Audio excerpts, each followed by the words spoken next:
Hello everyone and welcome to eEURO 2021. My name is Harry Chan and I will be your host and producer for this evening's show. We have the final game day of the playoff round. We already have 10 nations waiting in the eEURO 2021 finals. Today we crown our final 6 nations that will be joining them. Unfortunately, we have to say goodbye to the other 4. If it is your first time watching us, we ran this tournament last year as well. Let's see what you missed out on then.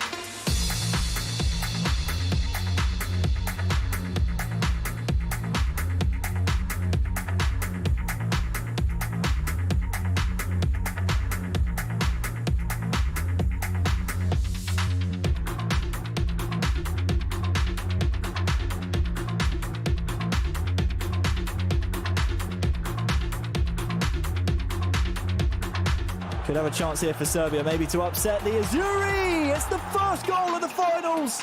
Look at that ball over the top to Immobile. He'll actually get there, and he lifts it over the keeper. And it's Pellegrini to run onto it. Zaniolo has a runner inside. It's Quagliarella! Mitrovic tackled, and well, it's bounced back here for Jovic. It's off the bar. Acrobatics. Quagliarella, look on the far side. Insigne can maybe go for goal. He's come back, double touch, and it's in! What a goal! What a goal for Italy! What a goal for Naples! Italy have just won eEURO 2020 with a fabulous goal!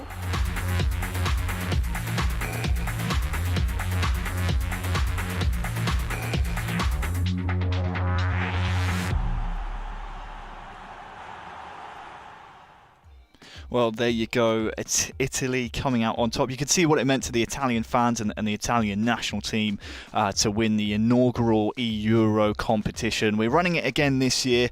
Italy find themselves in the playoff groups. They are currently still within a chance of qualifying. However, the reigning champions certainly coming under the cosh. Let's take a look then at how the entire tournament plays out with this very, very quick video. The eEURO 2021 is a gaming tournament featuring 55 nations, battling it out on eFootball PES 2021.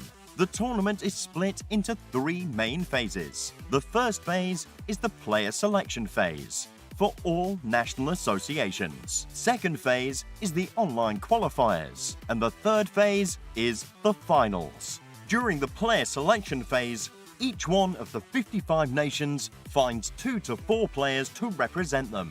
In Phase 2 of the tournament, the online qualifiers, the nations are randomly drawn into 5 groups of 5 teams and 5 groups of 6 teams. The nations play each other in their respective groups in a round-robin format. First place in each group will qualify directly for the finals, while second-place teams will be drawn into 2 new groups of 5. The top 3 teams in each of these groups will qualify for the finals. During Phase 3, the finals, the 16 qualified nations will be placed into a set of 4 groups, where they'll play each other. The top 2 teams from each group progress onto the next round into the knockout rounds. Eventually, nations are knocked out until 2 remain, and the winning nation is finally crowned as the eEURO 2021 champions. Well, eEURO 2021 glory is what all the nations are playing for. We're in the back end of Phase 2 now. We've gone through the national selections. We've gone through some of the groups, said goodbye to plenty of nations. However, there are still 10 nations are vying for just 6 spots to go. Let's take a look quickly then at the 10 nations that have already qualified for the eEURO 2021 finals in the summer. Welcome to what amounts to football heaven. It doesn't get a whole lot better than this.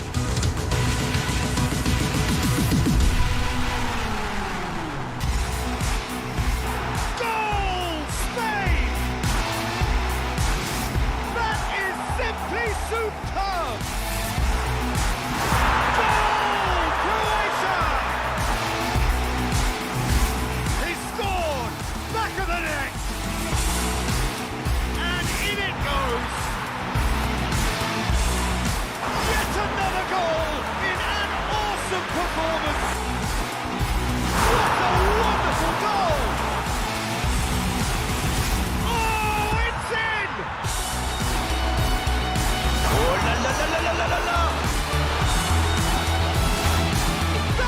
got to be it! Well, 10 ridiculously strong eFootballing nations. I mean, we still have 6 to join them. But still to join me on the broadcast is, as ever, Stuart Wesley, a.k.a. Wezza. Wez, it's great to have you here, my friend. I mean, we already have 10 incredible nations waiting in the wings to see which 6 are going to join them. I know you're a bit under the weather this week, but I must say it's fantastic to have you again this week. How are you doing, my friend? I may be an octave lower than previous broadcasts, but welcome in, everybody. Yeah, we're in for, it is the kind of the final hurdle. We spoke all about it last week, and we spoke about how important those games were to teams. We saw with the conclusion of Germany versus the Netherlands being the kind of the main event last week, and how important that game was. I think we're going to see spills. We saw it last year. We saw, now finalist Portugal kind of come and be the kind of the shock exit. I think there might be one of those on the cards, Harry. I don't want to be Mystic Wes, but I think there might be one of those on the cards. Well, I'm sure plenty of nations will be hoping. There isn't a hair in the soup still to be found. Let's roll through then how this entire procedure has played out so far. We've already been through qualifying groups. The 10 nations that have already qualified for the finals won their respective groups, and the second place nations have gone into the play-off groups we're going to see in action today. We'll start with Group A. Spain on top, a perfect record. Their dominance is absolutely, assured by this standing. And, Ukraine are the team that pipped North Macedonia into these playoff groups, Wes. Yeah, and we've spoken a lot at length about the qualities that Spain possess, and again, kind of from what we saw last week in terms of the qualities that the Ukraine possess. They're a difficult team to get in and amongst, and they will cause a few problems if they can get their game going. It is just a case of how quickly they can get that going this week. It's going to be a tall order for them to get through to the knockouts, but they are a very well equipped team to do so. Yeah, we've alluded to it, but some of the playoff groups are incredibly close. We'll get to that in just a few minutes' time. Group B was as close as you like. We had to get the rulebook out to split Poland and Germany here, but it's the Poles who go through as group winners, and Germany bizarrely find themselves in the playoff groups as well. Yeah, very much the eSport equivalent of a photo finish, and it was great for Poland in terms of their eSport credentials and their team to just pip Germany. The kind of the might of their team and their capabilities. Again, judging by how close it was, if you're Germany, you're probably staring at it. Well, we really shouldn't be here, but again, a team the size of Germany and the way they executed last week, if they can carry that on this week, they can certainly find themselves going through to the knockouts. Yeah, one of the tougher groups to call, I think, with 2 big nations, Poland and Germany in Group B. Group C was, also very close. Just 3 points splitting Croatia and Turkey. Both nations featured in the finals last year, but it's Turkey that have things to do now in the playoff round, finishing runners-up here in Group C. Yeah, and as we credited last week when we talked about these kind of final standings of how well Cyprus did to kind of make a statement. Turkey again just pipped them at the post and got themselves into the playoffs, and they're going to be thinking, let's just get one of those top 3 spots and hold on for dear life. But they were kind of a little bit unlucky to get kind of boxed out by Croatia in that top spot. So the 3 points difference there could have gone either way. Yeah, it could have. Turkey, a really strong nation, and if I'm not mistaken, I'm pretty sure Cyprus entered the second match day in these groups, top of the group, so they were unfortunate not to find themselves at least in a top 2 spot. Over in Group D, Montenegro, once again making their second finals appearance in a row, winning Group D. Austria pipped Kosovo and Slovenia for the playoff spot in this group. Yeah, and again, Austria did very well to get themselves out of this group. Again, we saw the might of Montenegro. We saw how good they are. It became very apparent as the results started to come in during this kind of qualification phase that it was more a case of who finishes second. But again, credit to Austria for getting ahead of everybody. Pipped Kosovo, pipped Slovenia, and did a very, very good job. They did indeed. Over to Group E. This is how things shook out over there. Serbia, last year's runners-up, winning the group with Russia just 3 points behind. That just goes to show how well Russia did, especially when you consider in third place, whereas Bosnia and Herzegovina, they were a finalist nation last year. So well done to Russia. They would have loved to have won the group, of course, but they're still in contention in the playoff groups here today. Yeah, again, only 3 points separating first and second. It was a great job by Russia to overhaul that group and, like you said, to kind of down Bosnia and Herzegovina. Again, great result for them. Of course, Serbia, last year's finalists, you know, we could speak at length about how good they are. You would expect them to top the group, but again, very, very big credit to Russia for getting that second spot.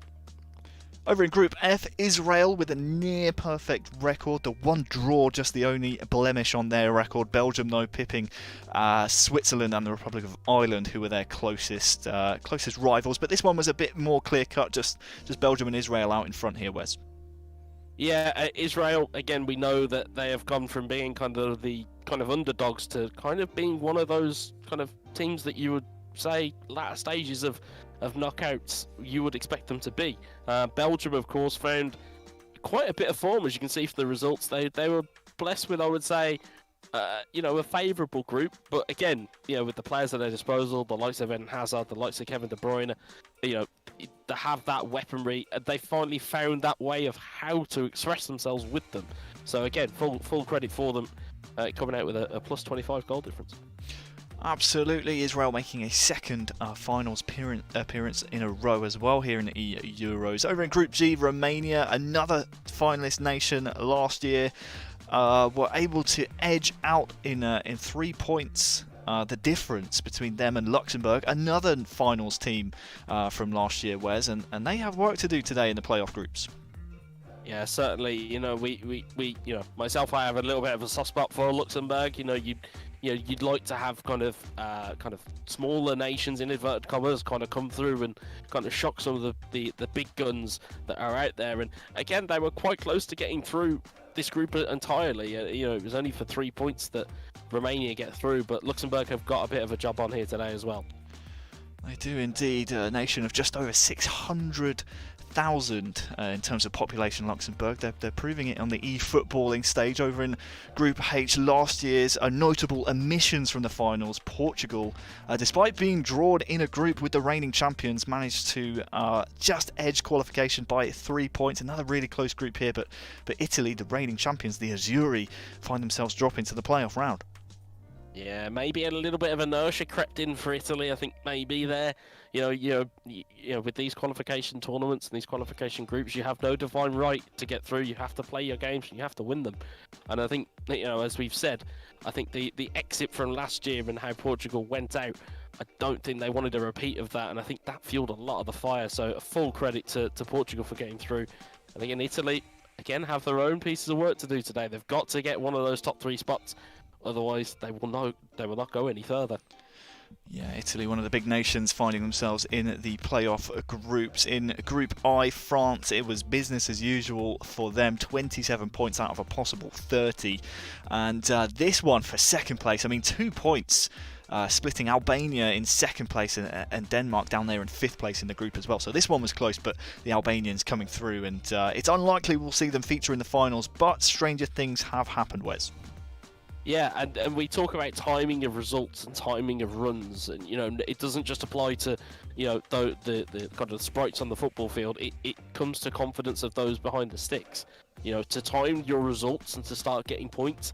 That's kind of where Albania crept into that second spot and kind of took everybody a little bit cold. If they can do that again today, like you said, stranger things have happened, and we might find them with a top 3 spot come the end of this evening. Finally then, in Group J, we saw Greece making their second finals appearance in consecutive years.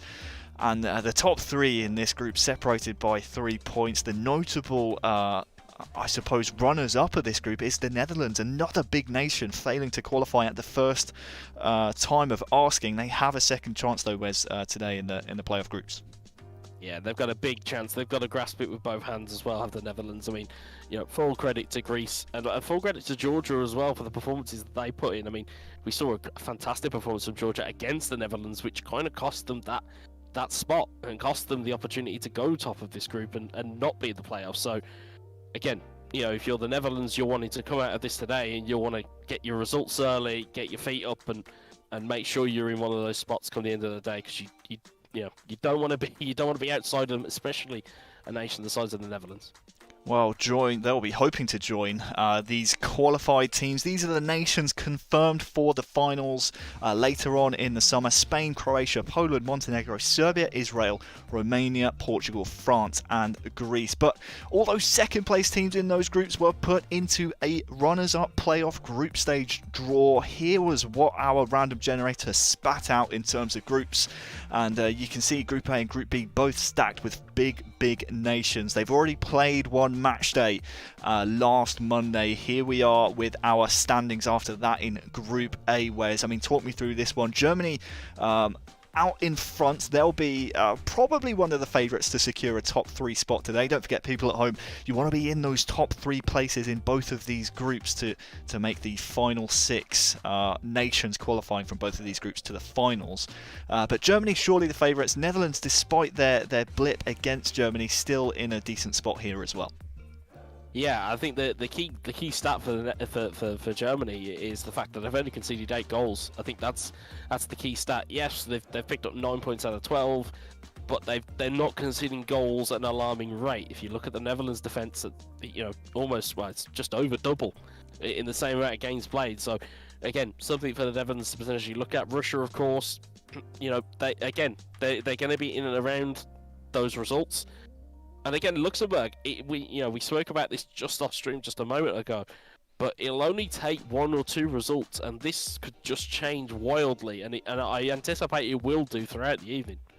Yeah, you've always got a sixth sense for these types of things, Wes. You called it last year with Portugal failing in the playoff groups. Over in Group B, it's really tight. Again, when it's almost like musical chairs. When you consider there's only 3 spots in each of these groups, you have 4 teams separated by a single point, and even Austria are only a result from catching the nations above them here as well. Can you maybe predict this one, Wes, or is this one just completely up in the air? I know we were talking about it before we came on air. Well, I think this one is as tight as you can get, and it goes back to that previous point I made about timing your run of results. If Austria can tie some of these results together today, and given the gaps that are in between these teams, they can very much take advantage of teams beating each other. You can see from the results there, it's a maximum of 2 wins out of the first 4 games from any one of the teams that are here. So if Austria can take advantage of it, you might find them sneaking in. But again, it all depends on results. You talk about 6-pointers and how important these games are. Every game today in this Group B is vitally important.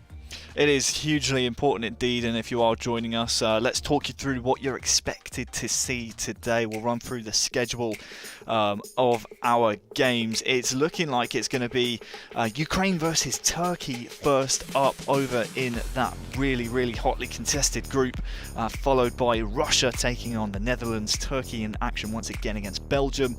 Then we'll see a quick break and a Luxembourg versus Germany match to reintroduce us to the show, and then finally Belgium versus Italy. Should be a really enjoyable day's action indeed.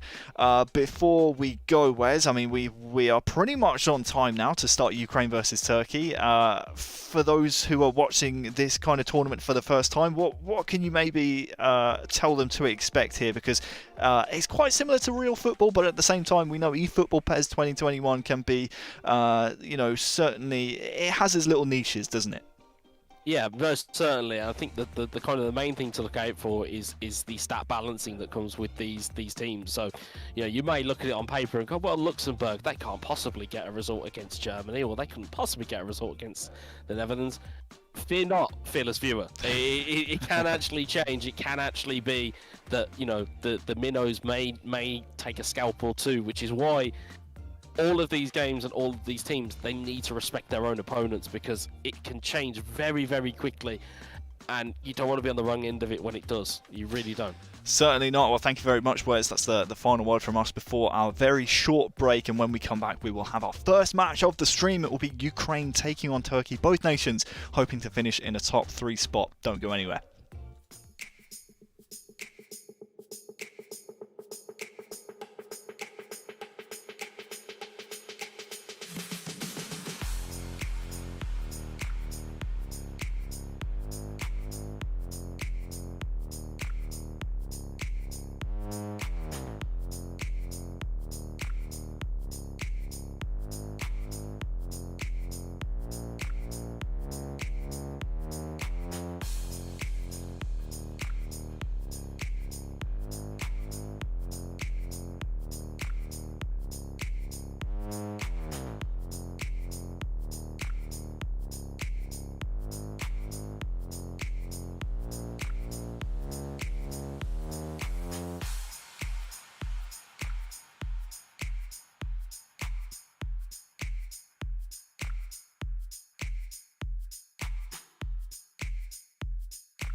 Well, it's time for the first match of the final match day from Phase 2 for potentially both of these nations, Ukraine and Turkey,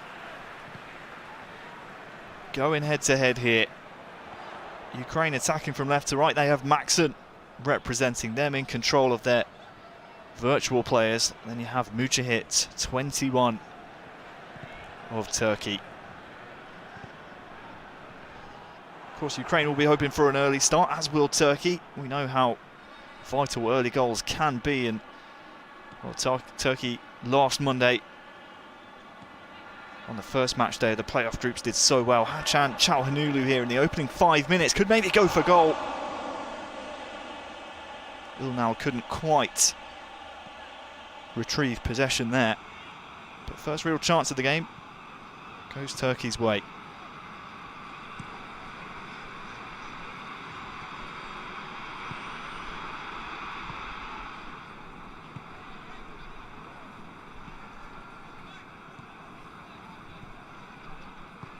Remchuk, look at this, Junior Moraes is actually in here. And in the opening 10 minutes, he's given Ukraine the lead in the playoff groups against Turkey. A big, big rival. Both nations will be qualifying, or hoping to qualify today. And this could be a huge goal to help Ukraine best one of their close rivals. Yeah, you've got to say, it's a great through ball from Yaremchuk. And again, we talked about this previously when we saw Ukraine play. You cannot give Junior Moraes this amount of time. Yeah, you can see the last-ditch tackle going in from Turkey.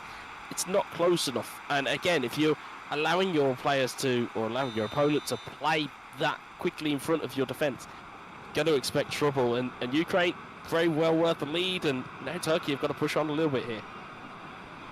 Well done indeed to Maxson. Able to find the run from deep from Junior Moraes.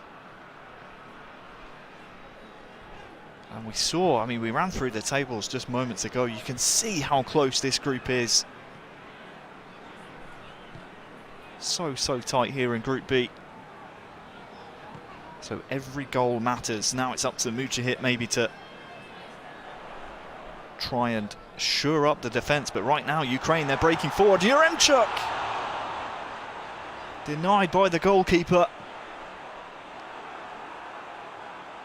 Ranked the best individual defender across the eFootball Pro season at club level for Galatasaray, Mujahit. So you'd think he'd be strong at the back, but he's coming forwards now. Tufan. Çalhanoğlu. Back out on that far side. Just could not unlock the door. Good defending there by Maxson.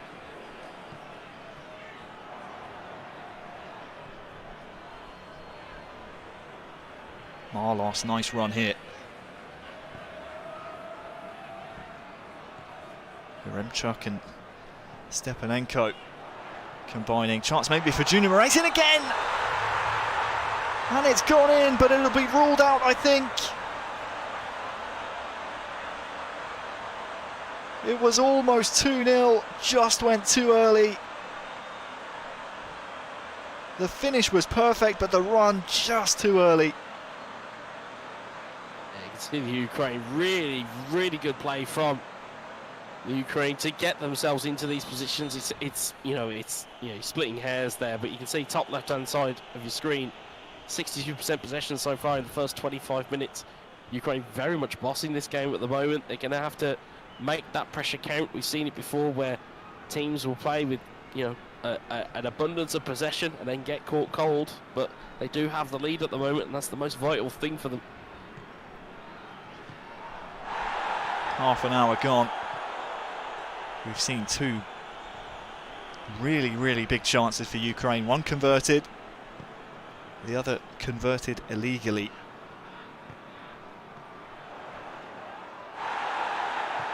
Ukraine certainly in the ascendancy here.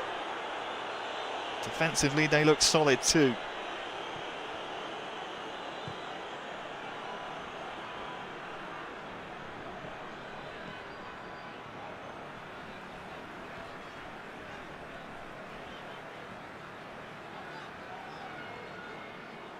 course, if it's your first time joining us here on the stream, first of all, welcome. Second of all, it's worth remembering this is a two-legged affair. The aggregate score across both games will count towards the final result. A lot of eFootball pairs to be played.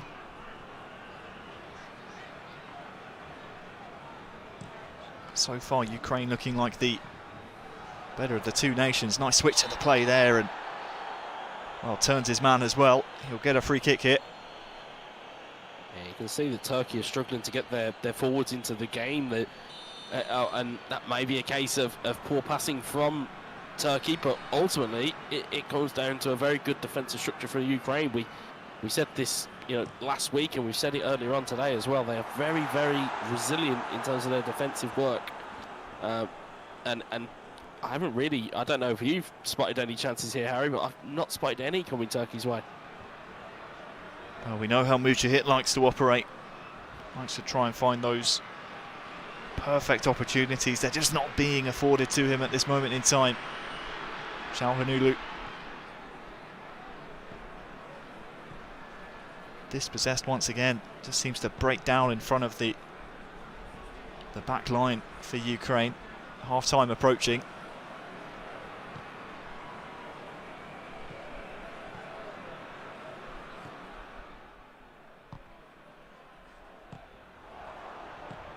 Well played by Ulnau to win the ball back. Here he is on the ball once more. Çalhanoğlu. Ulnau's in behind. Can he get there first? He does not.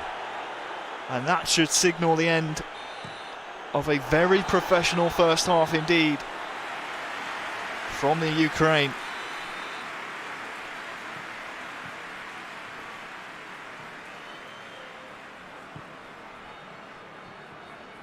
The side swap for the second half of this first leg.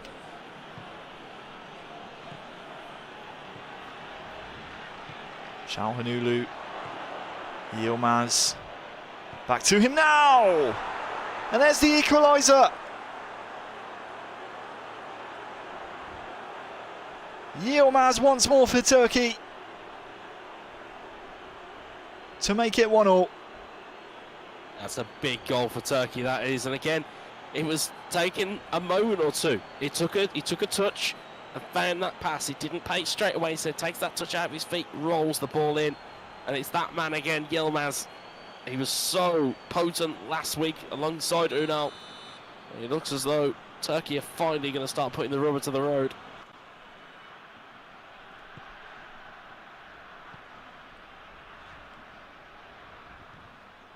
Great equaliser. They've started the second half so well.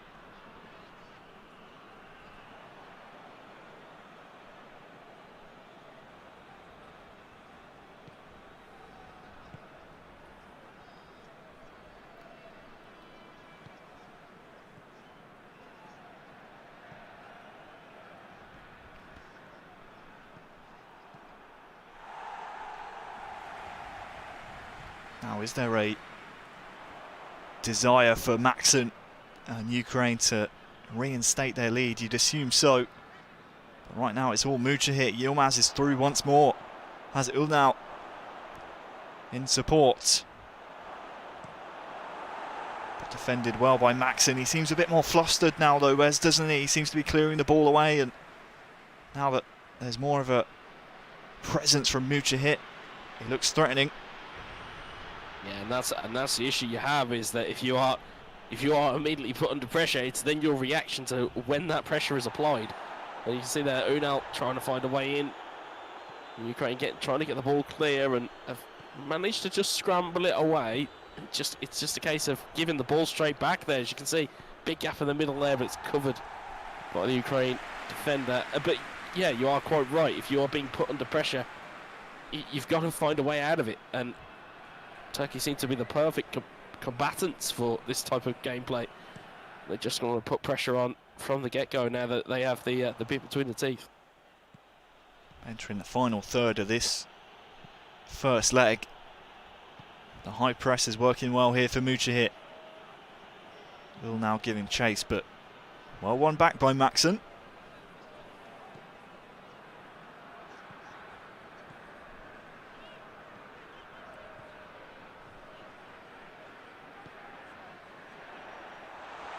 Well, Malinowski is almost able to get a clear strike on goal. It will come back here. Michalenko dispossessed very well. Lucic just reminding everyone why he was the highest ranked defender at club level. Çalhanoğlu. Yilmaz. Çalhanoğlu. 1-2, played well. Çalhanoğlu almost threatens the goal, blocked well. And now cleared, and I wonder, will there be substitutes at this moment in time? You've got to think that this time of the game, we do normally refer to it as the kind of golden period, anywhere between 60 minutes and 75 can really cause damage. Oh, just wide, Wes. It's almost an instant impact there from under.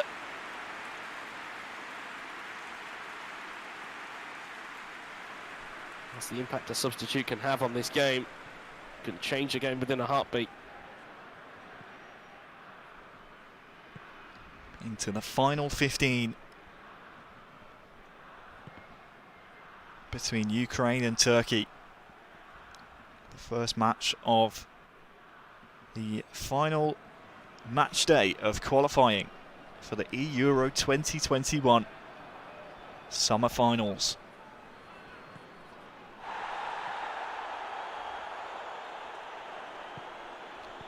Yilmaz trying to run in behind once more. He's looked so lively. And back to Yilmaz now. Fake shot, goes for goal! And in the 81st minute, Turkey are in front. The comeback is complete in the first leg. Great patience, wasn't it, Wes? And the finish, just as good. Yeah, it was really good. And again, for those watching at home, you can see this pass that goes in here. It's a bit of a miscontrol from Yilmaz, but you can see the dummy touch there to get the ball down. You know how important it is in terms of how body shape of a player is when you need to hit the ball.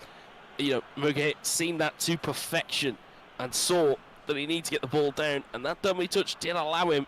And again, wonderful finish. You can see bottom left-hand side of your screen, he's immediately gone to full defensive, which means that he's going to try and get out of this with a 2-1, or potentially might even get a 3-1 here if he's lucky. Yeah, Yilmaz trying to run in behind, but the goalkeeper matches him quickly.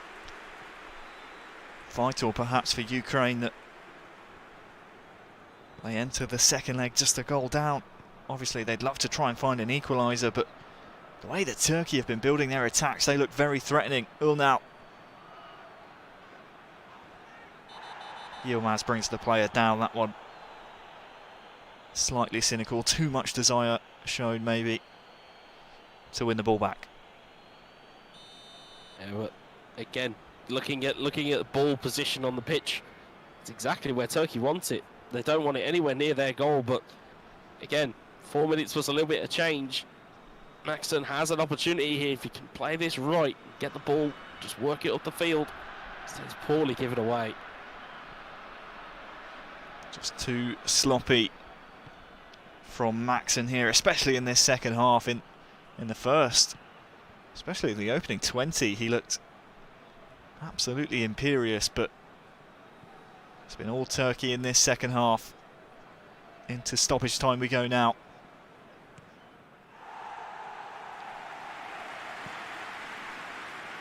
And with that, I think the goalkeeper will put his foot through the ball. And the first half will come to an end. A Yilmaz brace puts Turkey in the driving seat in this engagement. Don't go anywhere, because when we come back, we'll have the second leg.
So it's Turkey then who lead entering this second leg. They take a 2-1 advantage towards what could be a very valuable 3 points indeed against a close rival within Group B. I mean, at this point, they're all close rivals. But you want the points wherever you can. Instead, it's Sergio Bibica in for Ukraine, and he started early here. Malinowski started very early indeed. Sergio Bibica has come out of the blocks and levelled things here for Ukraine. Exactly what the Ukraine needed. It's exactly what they needed. And again, I personally thought the chance was gone. It's a great through ball here, and it's a first-time shot. And I thought the chance had gone there. But he's the quickest to react to Sergio Bibica, and he'll be delighted to get himself in the lead of the leg. And again, puts them back in the tie. Very early on, got a lot of time to work, but also that does mean that Godless Turtles has got a lot of time to work as well. So I'd strap in for a long one here, folks. It's going to be a bumpy ride. Absolutely. Haven't even had a chance to introduce Godless Turtles yet. He's in for Turkey. And well, he did have a goal advantage. That one's quickly disappeared. So if you're just joining us for this game, it is now all levelled up with that early goal. 2 goals apiece.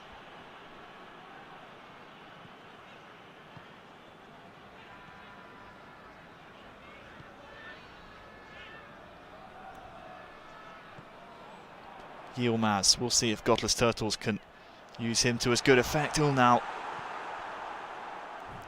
almost sneaking in behind as well. But Yilmaz certainly one of the key players to watch out for. Certainly one to mark closely if you're going up against Turkey here in the eEUROs. Here's the goal scorer trying to find Yarmolenko now on that far side.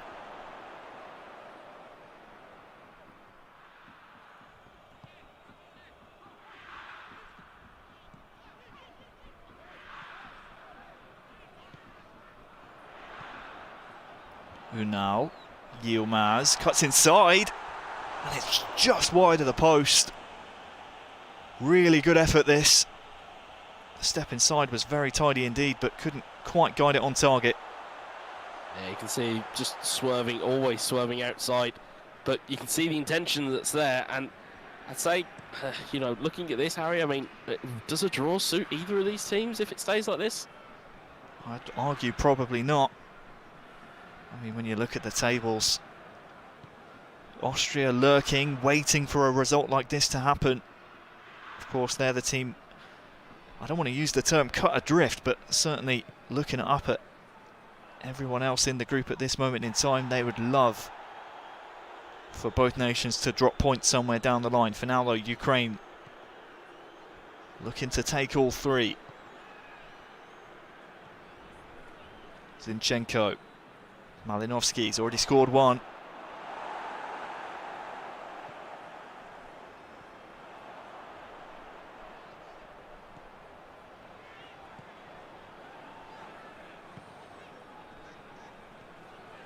Calderim. Ulnau trying to again run behind, but the opening 25 minutes for Godless Turtles has been somewhat hot and cold. Soyuncu with a nice header down there, but that's a foul. Oh, yeah, I was just going to say there, it's much kind of echoing the first leg of this tie. It was, again, it was a hot start from the Ukraine, and it was a hot start from General Reyes, and then Turkey started to kind of wind them back into the game, and again, I was going to say, if you're Sergio Bibica, you've got to be careful that you don't get sucked into a dogfight. And meanwhile, if you're Turkey, you've got to somehow try and find your way through this brick wall. Turkish fans will be hoping that it goes the same way the first leg. Of course, Mujahid was 1-0 down before completing the comeback to make it 2-1.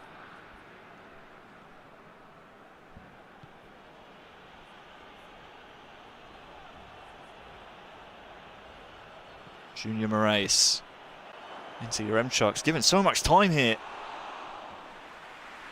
to cut onto his right foot. Goalkeeper saw it all the way. 10 minutes to go till half time.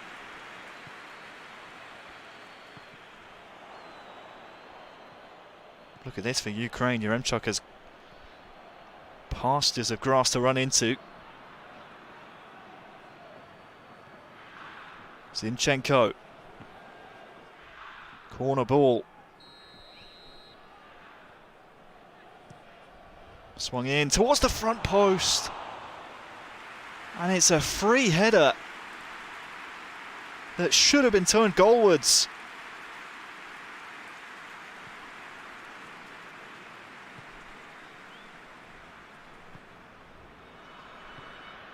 Absolutely massive in the grand scheme of this game. Again, free header. That ball's normally blocked at the kind of the root, and it's found its way into the box, and how it didn't get turned in and is one question entirely. But again, Ukraine, they've got to put those chances away. Well, we saw what happened in the first leg with Turkey coming back. For now, though, it's Ukraine in the first half having a lot of joy indeed. Junior Moraes.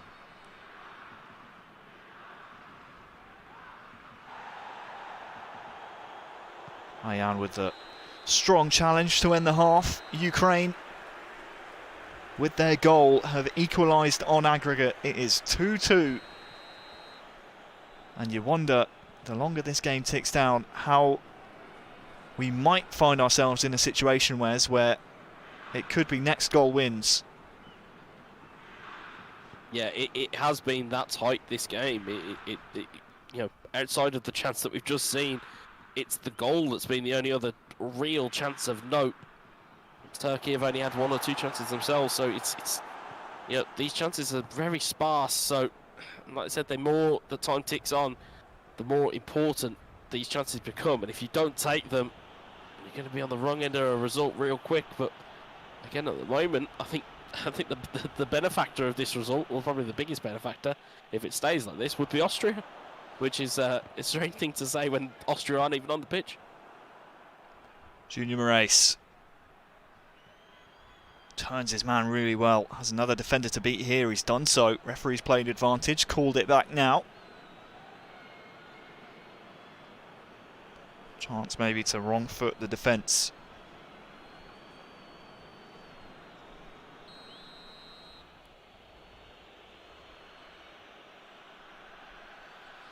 Malinovsky to the front post.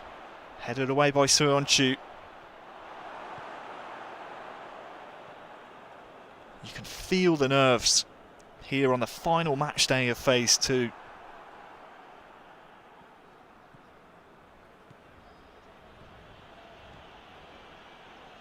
Michaelenko.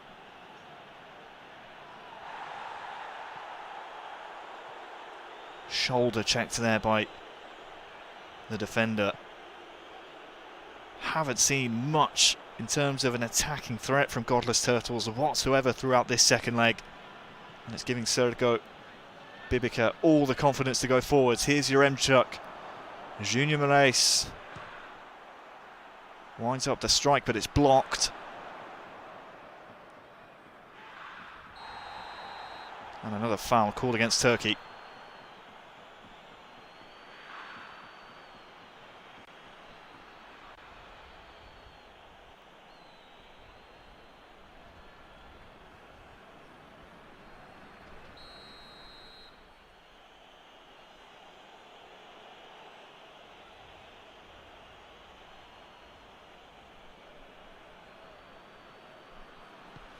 Through ball attempted towards Junior Moraes, read well by Godless Turtles.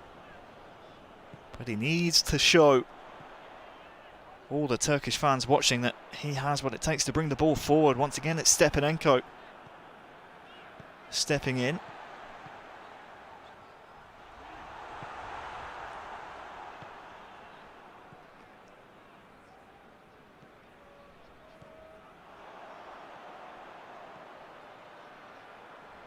Turtles bringing the Ball forward now. Unal with a really great save from the Ukrainian keeper. First real chance of the game there for Turkey. The keeper got down well at his near post. Yeah, really good save. And again, how important is that going to be by the end of this evening? How important is that type of save going to be for Ukraine's chances as they get the ball down the other end? Is Marlos. Ducking and weaving, double touch to the line. Konoplyanka drags his shot wide once more. Great work from Marlos. But it's a horrid effort in the end. Really lackluster. With all the hard parts of that passage of play, and probably the most easiest one that was there. Just now shot. Could get there first, but Lunin's there. Again, we're approaching the final 15 in-game minutes. It just smells like one of those results that could be decided on a piece of brilliance from either nation.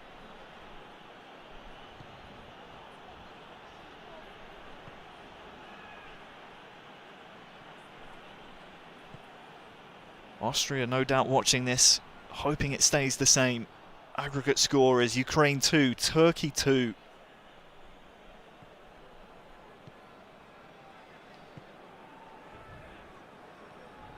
Boyalski.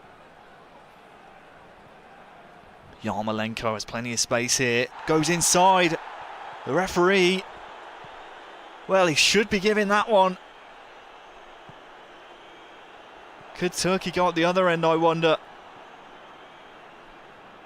Final 10 in-game minutes. Referee unmoved. Didn't seem like he got any of the ball. Either way, here comes Marlos. Inside to Yaremchuk. Oh, it's wide again. How many chances are Ukraine going to spurn? Pulling my own hair out watching that passage of play. Again, it's just caught the wrong side of the ball. Ball goes spinning out, and again, like you said, there's 2 or 3 chances that they've had to really put this game beyond Turkey's reach, or at least to take 3 points. But again, the longer that it stays at 1-0 this leg, the more chance that God themselves may just nick one here. Well, here he is on the attack. Looking to try and get Yilmaz involved. Here he is on the ball. Calderim as well. Can he cut it back towards a friendly face? Goes agonisingly across goal, and will it be a goal kick? It will. Final 4 minutes of regular time. Marlos, we know he's full of tricks and full of pace as well. Full of strength too, apparently. Gets to the line. Who can he find here? Yarmolenko goes for goal! And he's won it! Boots the ball back into the net. It's Ukraine 3, Turkey 2, and the points go to Ukraine. It's really good work. Again, instead of pulling the ball directly across the box, instead looks for a man backwards instead. Because you can see where the block for the Turkish defender is. It comes back to Yarmolenko, and it's outside of the boot. Near post, keeper's got no chance. And Yarmolenko may have just sealed all 3 points. The Ukraine will be absolutely delighted if that is the case. But again, when there's time still on the clock, anything can happen. There's still attacks to be had here. Well, Unal goes for goal as well, but somehow cannot get it on target. And that was the chance to force an equaliser. And it's just off the upright, holding up the netting. Well, that's a real opportunity there. And again, you know, you look at the Turkey's chances, the deflection of the ball that goes across the box that we saw just prior to that goal being scored at the other end by the Ukraine. But again, the Ukraine will be absolutely delighted as all of those spurred chances They finally put one in the back of the net. In a 90th minute, Yarmolenko strike put all the points in Ukraine's favour. And we speak about whereas maybe some teams are slipping up and giving Austria a chance to fight back in this group. That's the type of result they would have wanted. They'll have their sights on Turkey now. We'll take a quick look at some of the stats before we move on to our next match of the stream. But wow, what a performance by Sergio Bibica. He's one of the stars of this tournament. Oh yeah, most definitely. I mean, it closed out the game.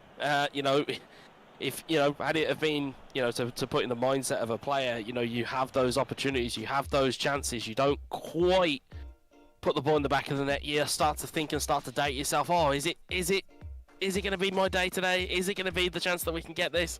And again, the awareness of him to find Yarmolenko in space and again to execute under pressure. We talk about that kind of championship mentality from players, and we see it a lot in kind of some of the bigger nations that we see, and it's just as apparent in the Ukraine's play today as well. Yeah, a wonderful performance by Sergio, especially when you consider he came into that second leg trailing by a goal as well. So fantastic resiliency indeed.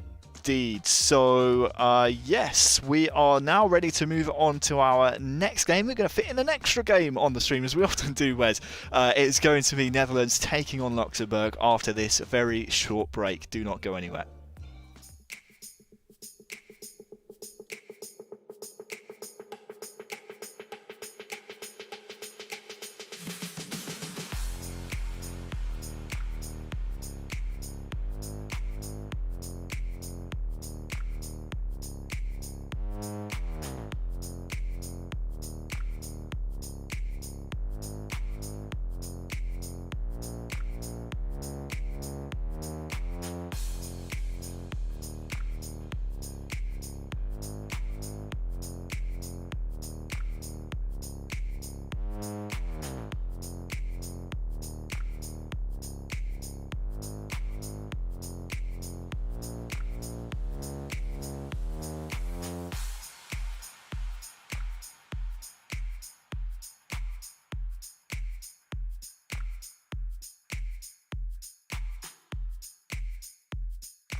Well, Netherlands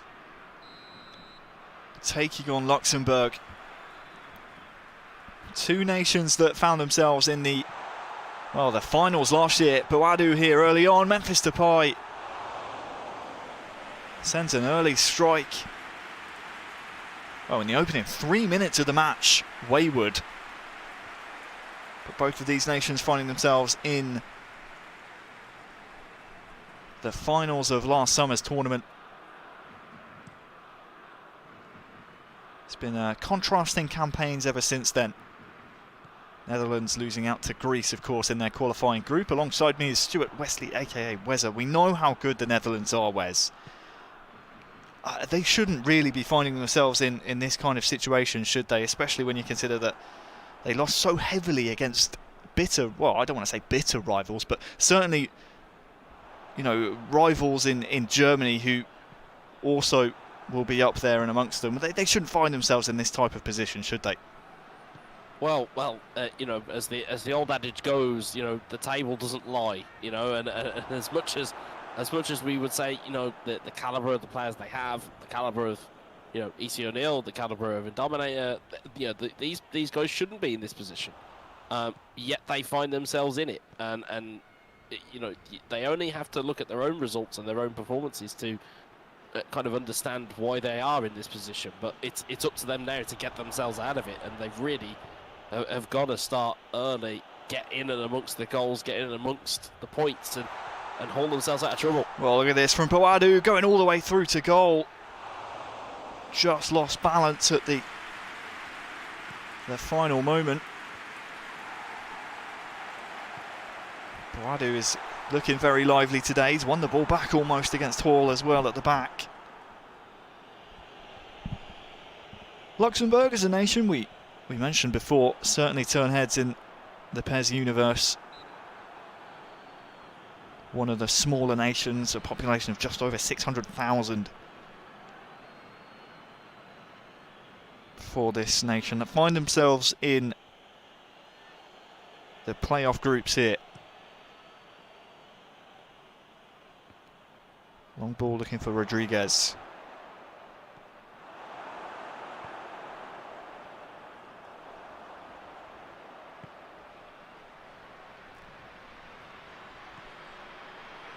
Boadu, Depay.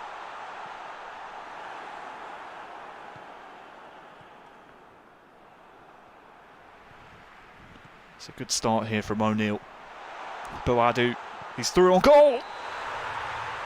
And he tucks it home, but looks at the linesman with his flag up.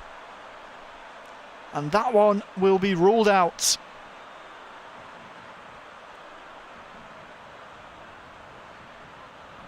Rightfully so. I mean, it's good passing play, but again, its movement is just too quick for Andrew O'Neill to get the ball exactly where he needs it. You can see at the moment as well, he's playing all out attack, which means that he'll probably be looking to send an additional player forward here. It looks as though might be playing 5 at the back, which again allows you to push forward an additional body that comes from centre half. So it'll be interesting to see how that kind of ploy pays off for him here. He clearly knows he needs goals, or needs to get himself in amongst it, but Luxembourg might pick their pocket here. Sinani tackled well by Eldridge O'Neill.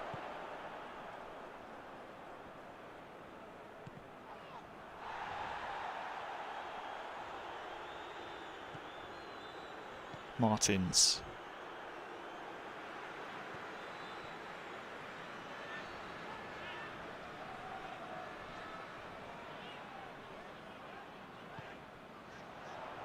De Jong.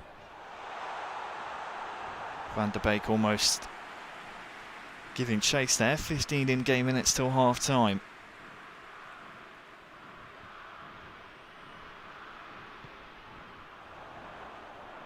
In a first half that has largely been dominated by the men in orange.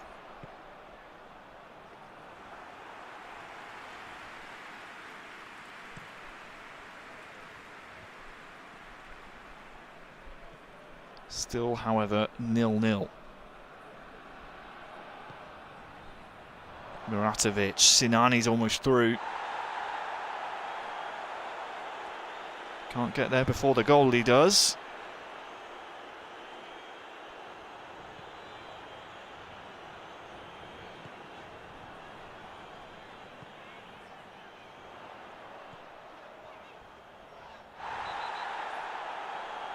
Well, it's been taken down cynically there as Boadu. That's a nasty one. Seeing tackles like that almost make you thankful it's virtual players we're watching, because that would have been very painful indeed.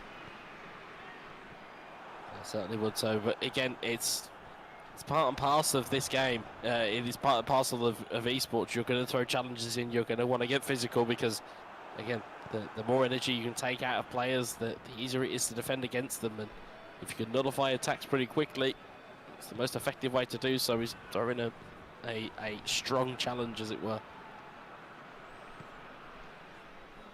Muratovic turns his man. Looks for Rodriguez in the middle. Here for Diff side. Haven't had a chance to speak about or even introduce Diff side yet for Luxembourg. They've done well, of course, to get to this point. They should have been perhaps touted a bit higher, considering their finals appearance last year. They're looking to prove it wasn't a fluke. And the result against the Netherlands here would go a long way towards showing everyone that that was not the case.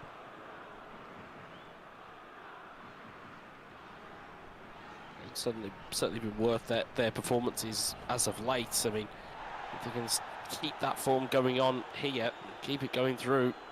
Again, you only need to be in that, those top three positions. Oh, Depay turns his man so well. And that is a brilliant dummy from Memphis Depay, controlled by Eldridge O'Neill. Netherlands into the lead with a brilliant bit of skill. Yeah, you can see that dummy there. I mean, it did exactly what it needed to. If you are defending tight to a man, as you'll probably see in this replay here, the ball comes back in a very lucky fashion, let's be honest. But if you go too close too quick, again, all you have to do, hold R1 or RB, and it'll roll through your legs, and you might find yourself in a similar position here. It's good quick passing there. You just rolls past. Depay has a very easy finish there, outside of the boot, flicks it into the back of the net, and the Netherlands have their lead. A beautiful opening goal. Made us wait 51 minutes for it, but you know what, Eldridge, I think we'll let you off. Now what can Diff side do in response? Muratovic, Rodriguez, lovely 1-2 in the box, and it's an instant equaliser.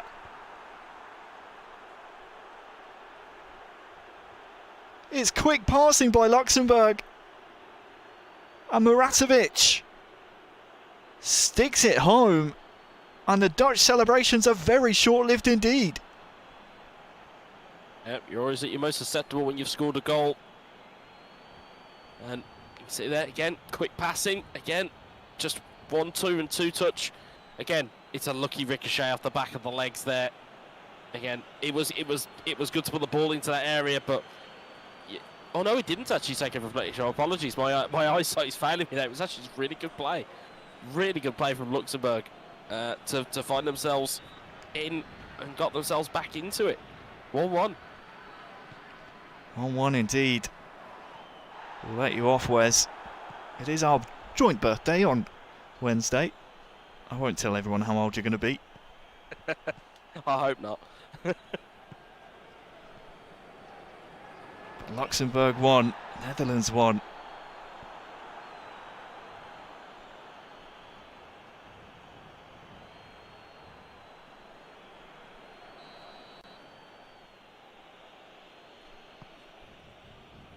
Credit to Diff side, he didn't get too down on himself after conceding that opening goal, and he's kept himself in this match. Rodriguez.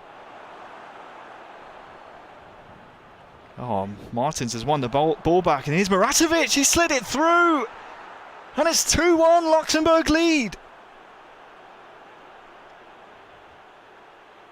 powers Muratovic through again. Netherlands dwelling on the ball. And the nation of just over 600,000 population. They're in front. That's a really big goal in the state of the game there.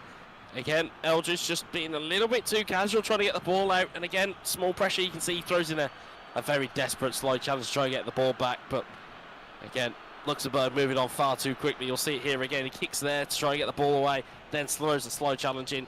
Can't get it there. And it's the coolness under pressure. You know, we talk about how players react and how players are able to kind of impact a game. And Luxembourg, again, it was almost like them going a goal down was the shot in the arm they needed. Well, well, well. Netherlands trail Luxembourg 2-1.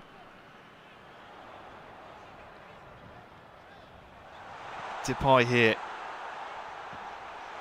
Try to get something going.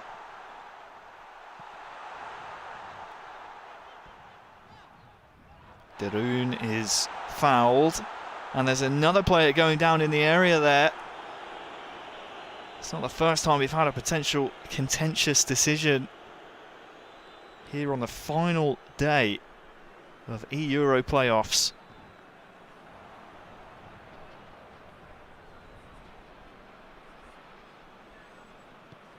Advantage played. De Jong.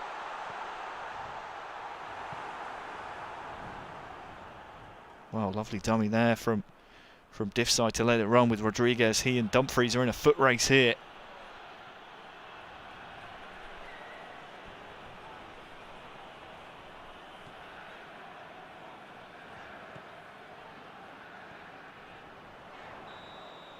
Weghorst is taken down.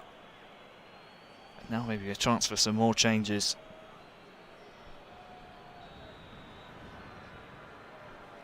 Well, that's actually a second booking for Hall. So Luxembourg out of nowhere down to 10 men. Of course, he was booked earlier on in the game. I completely missed that one. But they're at a man disadvantage now on the virtual pitch. Muratovic. Oh, he's on his hat-trick here. Virgil van Dijk steps in, but look for the high press. Yeah, that could be a real game changer. I mean, again, if you're Luxembourg, you now have a big decision to make. Do you consolidate and try and hold what you have and not give the Netherlands the opportunity to attack? Or do you try and just meet them where they live? Because they've been doing very well up until this point. Muratovic! He scored! It's a hat-trick today for Muratovic. The 10-men Luxembourg leading the Netherlands 3-1. They're in dreamland. Now, judging from that goal, I take it that Luxembourg want option B, and they just want to continue to put pressure on. Brilliant piece of football in the end to get themselves in. Again, Rodriguez is at the centre of everything for this Luxembourg side. And it's Muratovic again for a hat-trick. Again, brilliant piece of play. But again, it just bobbles loose. And again, Rodriguez just finds his way in. Gets that dummy. Buys himself that little bit of space to get the ball into the box. And it's a fantastic finish again from Muratovic. So he just rolls it with the outside of his boot. First time shot. Again, Luxembourg are not waiting and are not playing any games here. Muratovic takes home a hat-trick ball. Oh, match ball for Muratovic. For Eldridge. He'll be really disappointed with this. You can see he's going full attack. 3 men to aim for with this cross. Weghorst is there. Great save. Depay almost finding De Jong.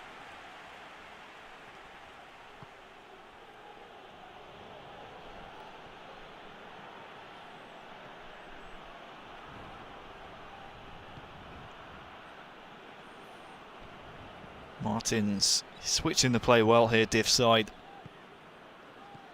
Even if Luxembourg don't come out of these playoff groups, this would be a huge scalp to take along the way. Here's Deville to make it 4, potentially. He's scooped it over the keeper and it's trickled in for 4-1.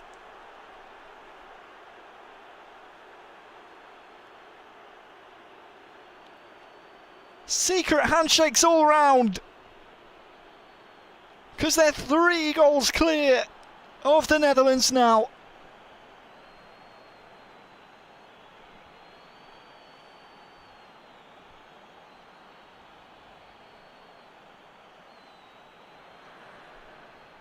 Wow, a huge goal. Huge goal in the tie there. Again, you saw a little bit of manual goalkeeping. Again, wonderful dinked finish from a very acute angle. But again, it's one of the most basic things in football. It's a give and go. You wait, he waits for the run, he waits and waits and waits, gets the ball in. It's a cheeky little dink just into the goal. I mean, you know, dinks off the post and into the back of the net on any other day. You know, that hits the post and goes wide, but it looks to be Luxembourg's day. And even at 10 men, they've gone on and scored 2 goals, which is no easy feat in the game of eFootball, Pez. Well, I'm not sure which one I'm more impressed by, Wes, Luxembourg's performance or the secret handshake. We might have to try that one out when, of course, COVID permits. But Luxembourg, they're on the warpath here. They want 5. Here's the latest goal scorer on the ball. Muratovic already with 3.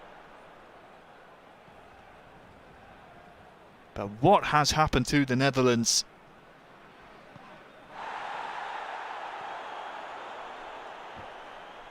Chance to get one back. Still the second leg to come, of course.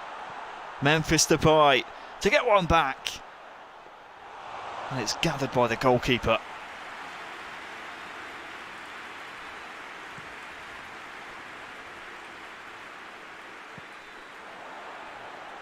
It sets up for a lot of work in the second leg. And again, if this is a, you know, you can see there's cynical foul, but again, it's not going to matter anything at this point. It's another booking in the book, but again, Luxembourg are not going to care. They will not care. 1 iota. Luxembourg 4, Netherlands 1. The second leg to come. Do not go anywhere when we come back. We'll update you on the secret handshake progress between me and Wes, and of course the second leg between Netherlands and Luxembourg.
Well, a famous 4-1 victory for Luxembourg in the first leg against the Netherlands puts them in prime position here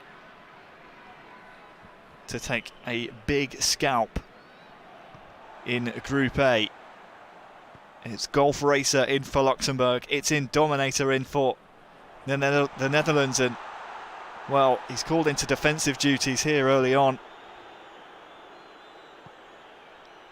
as Luxembourg in again the driving seat in this match. 4-1 in the first leg, in Dominator with work to do. Early cross has too much juice on it. Time for me to introduce once more Stuart Wesley. Wes, we didn't have too much success in the secret handshake department, but do you think a Dominator will have more success here against Golf Racer? Yeah, unfortunately it doesn't quite work the same way when you're virtually trying to do it, but no. Yeah, I mean, oh, there's a real chance, and he's actually found his way into the back of the net. Well, I looked away, Wes, and it's 1-0.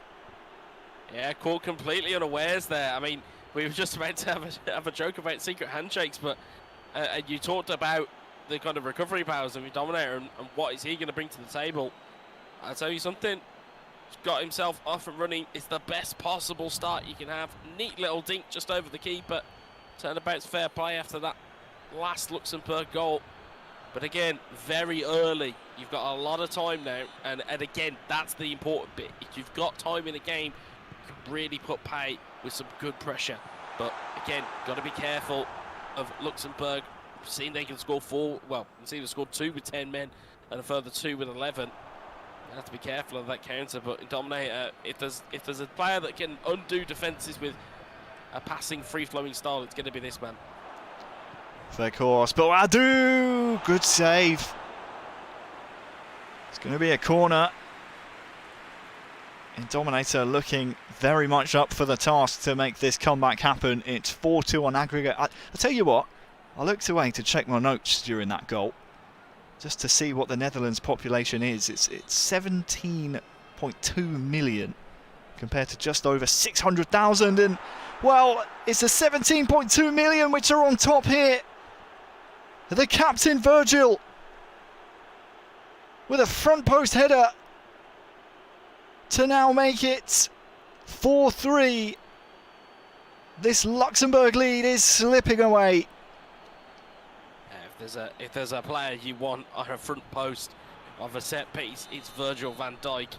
Powerful and strong in the air, and proved every piece of value that could be possibly attributed to him. It'll be worth his weight in gold to the Netherlands at this point. But again, a lot of time now for Dominator to work. He doesn't have to rush. He can take his time and kind of pick his opponent apart. Golf Race has got to get his feet set and get going here. Well, Dumfries is trying to bring the ball forward. Here's Berghuis. Berghuis as well. 3.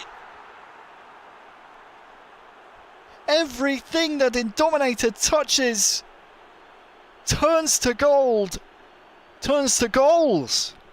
3-0, it's 4-4. From this point, it's game on. Well, and we said if there's a man to pick it apart, gets a little bit of fortune there. The back heel, though, is no part of fortune. And White Weghorst with a fantastic finish. Again, very much game on here, and Golf Racer has got to start to really batten down the hatches here, because if he gets away from it, Dominator is the type of player that will run away with a game. Well, he's got to be full of confidence now, hasn't he? I mean, he's 3-0 up in 20 less than in-game minutes.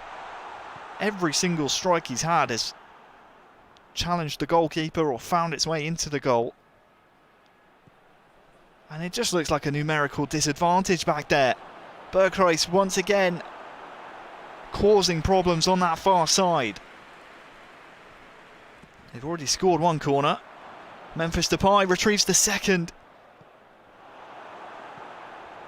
But instead, it's going to be Luxembourg trying to break. And, well, this is end-to-end stuff. They're looking to go coast to coast. Muratovic has a chance. But the goalkeeper does so well. Barely time to breathe in this match.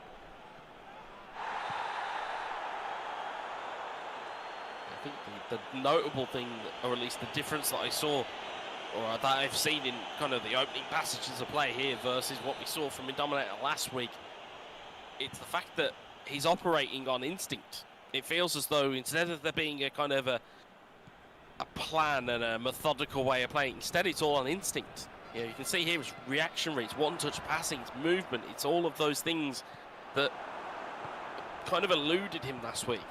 And it kind of feels that that is really where he's coming into his own here. If he can just keep acting on instinct, anything is possible here.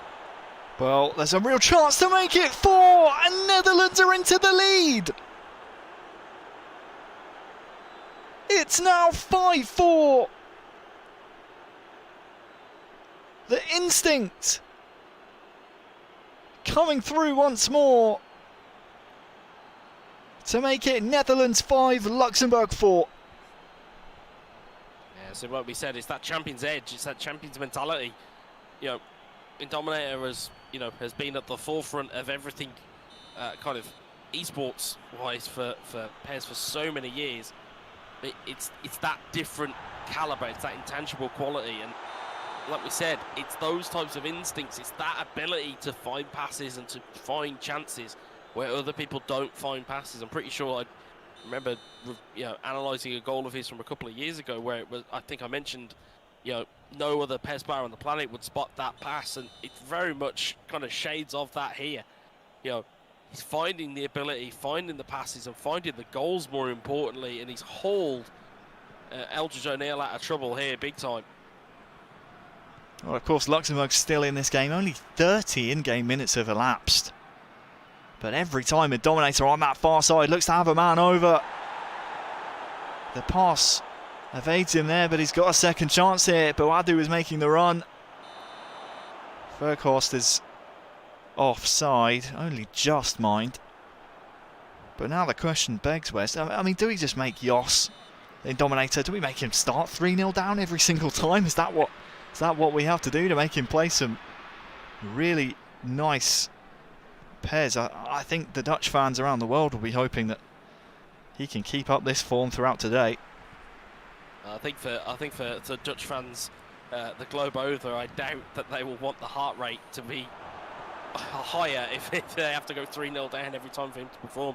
I think it's just a case of him acting on instinct, knowing Indominator in the way that I have done for quite a while now. It's more a case of it's thought and it's planning and it's a passing, trying to keep the ball mentality. Instead, as you can see from this so far, he's acting on instinct, and it seems to have gotten every piece of the ball. But looks like they're coming again. Luxembourg threatening here. 5 minutes to go till half time. It is only the one goal separating on aggregate these two nations. Muratovic with a nice opportunity to even things up. It'll be a corner.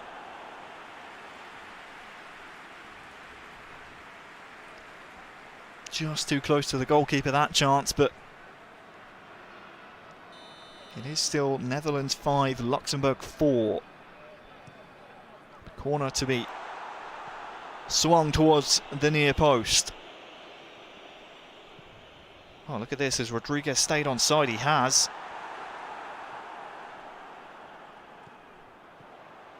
Rodriguez, Muratovic looking for the combination play that worked so well in the first match. Sinani is through here as well. Headers for goal, and it's side netting. You just get the feeling it might not be Luxembourg's day here in the second leg. But they grew in the final 5 minutes of the half. Back into this match, the side swap, but oh, look at this, Boadu's through, he's cut inside as well on his right foot! It's 5, it's 6, it's Boadu! Netherlands back in control.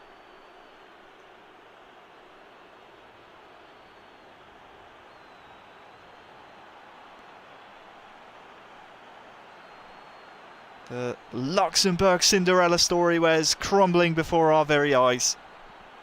Yeah, they did so well to be 4-1 up from the first leg. But again, you catch somebody like Indominator in this type of form. Again, we're talking instinct, and that will be my key word of the day for him. It's just instinctive. It's, you know, there's a player in front of me, I'll take a dummy, I'll find the space, I'll find the shot. You know, it's reactive in terms of how he's playing. It's almost like he's zoned out almost, and we've come to see 5 goals in 48 in-game minutes, and it's probably one of the best performances I've seen from Indominator in some time. It's almost like he's playing angry here, like he's annoyed that he had to scoop Netherlands out of trouble. But what a performance this has been. 5-0. 5 goals without reply to make it Netherlands 6, Luxembourg 4. 10 goals across the 2 legs, and well, we're not done yet. It is a huge performance, huge performance, and you know, it's again. Do you go for goal difference at this point? Do you know, because again, looking at the scores, I mean, I know it's still quite tight. There is still time there for Luxembourg to potentially get a goal back, but again, if you're, you know, Indominator, do you go for the kill? Well, Boadu's cut inside. He's been hacked down in the area. That one is going to be a penalty. Luxembourg just falling apart here. Who will Indominator choose? Looks like it's going to be Memphis Depay. He steps up, and well, the cheeky Panenka.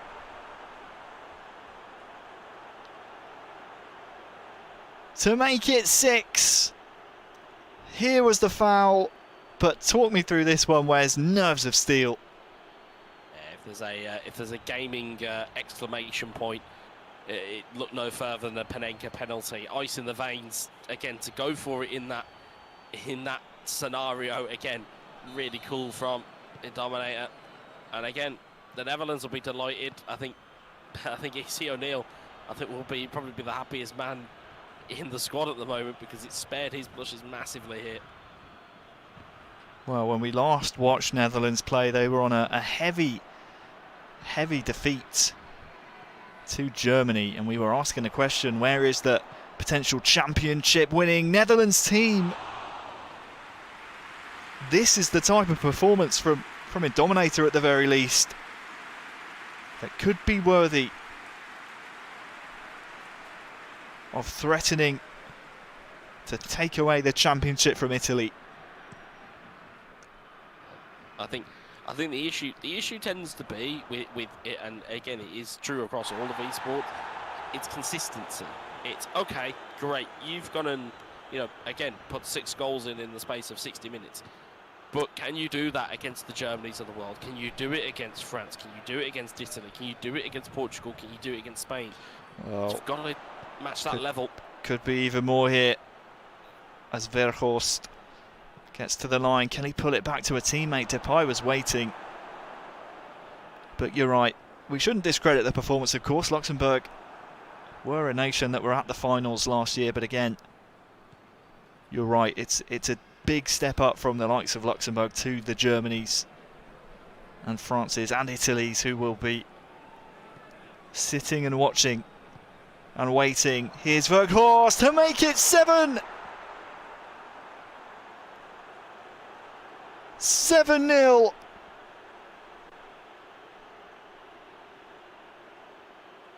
Talk about an exclamation point. This is a full stop, Wes. This is Netherlands 7, Luxembourg 0. Yeah, and again, it's not been through Luxembourg's lack of trying either to try and get a hold of this game. It's just they've just met an Indominator that is clearly motivated to hold his nation through to the summer finals. I think, again, looking at this performance, again, if we see more of this type of Netherlands play, and we see more of it being an instinctive style of play, who knows? They very much could be the dark horses of this tournament. You know, if they manage to qualify tonight, they could potentially be the dark horses of the tournament. I mean, there is just so much quality all around This makes the eEUROs one of my favourite competitions to be a part of, especially when you consider the likes of Netherlands are considered a dark horse. Here's Verhorst once more. But to consider the likes of a Dominator and Eldridge dark horses might sound crazy, but when you look at the talent elsewhere, of course, Latvia and Uzbekistan of France, you have Mestre and Jose of Spain, you have Roxa, Kepa of Serbia, just so many big players all around. Here come Luxembourg, though, and, well, the goalkeeper called into action for one of the first times in the game so far. It'll be a corner to come. It's a deflection that causes the save, but again, to go on to your point, I mean, again, it's not just the players behind the consoles. Those the squads you've mentioned. You've got, with the likes of, Germany, for example. You've got Amiri, you've got Werner. With France, you've got Mbappe, Griezmann. You've got Pogba. If you look at Spain, you've got, Oyarzabal. You've got Morata. You've got Rodrigo. You've got weapons all over the field. So again, when you look at the Netherlands side as it is, although they do have some very good technical players, the likes of Donny van der Beek, the likes of Frenkie de Jong, they don't really have that focal man, but they seem to be leaning on Weghorst, which kind of goes back to last season where they had Bas Dost. It was their calling card of a player to use. So again, I think they may have finally found that replacement, in terms of a physical unit, and it certainly seems to be that way with the Dominator.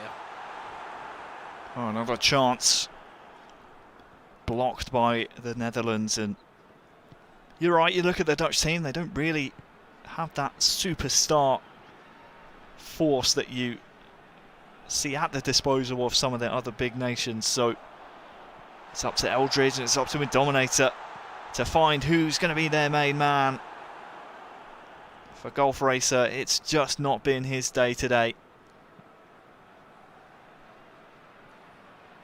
Unfortunately for him, he's come up against an Indominator who is in some fine form indeed.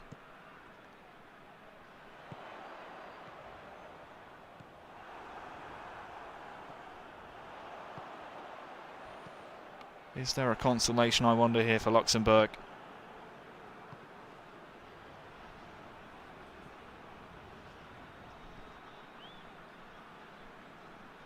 Nice double touch inside.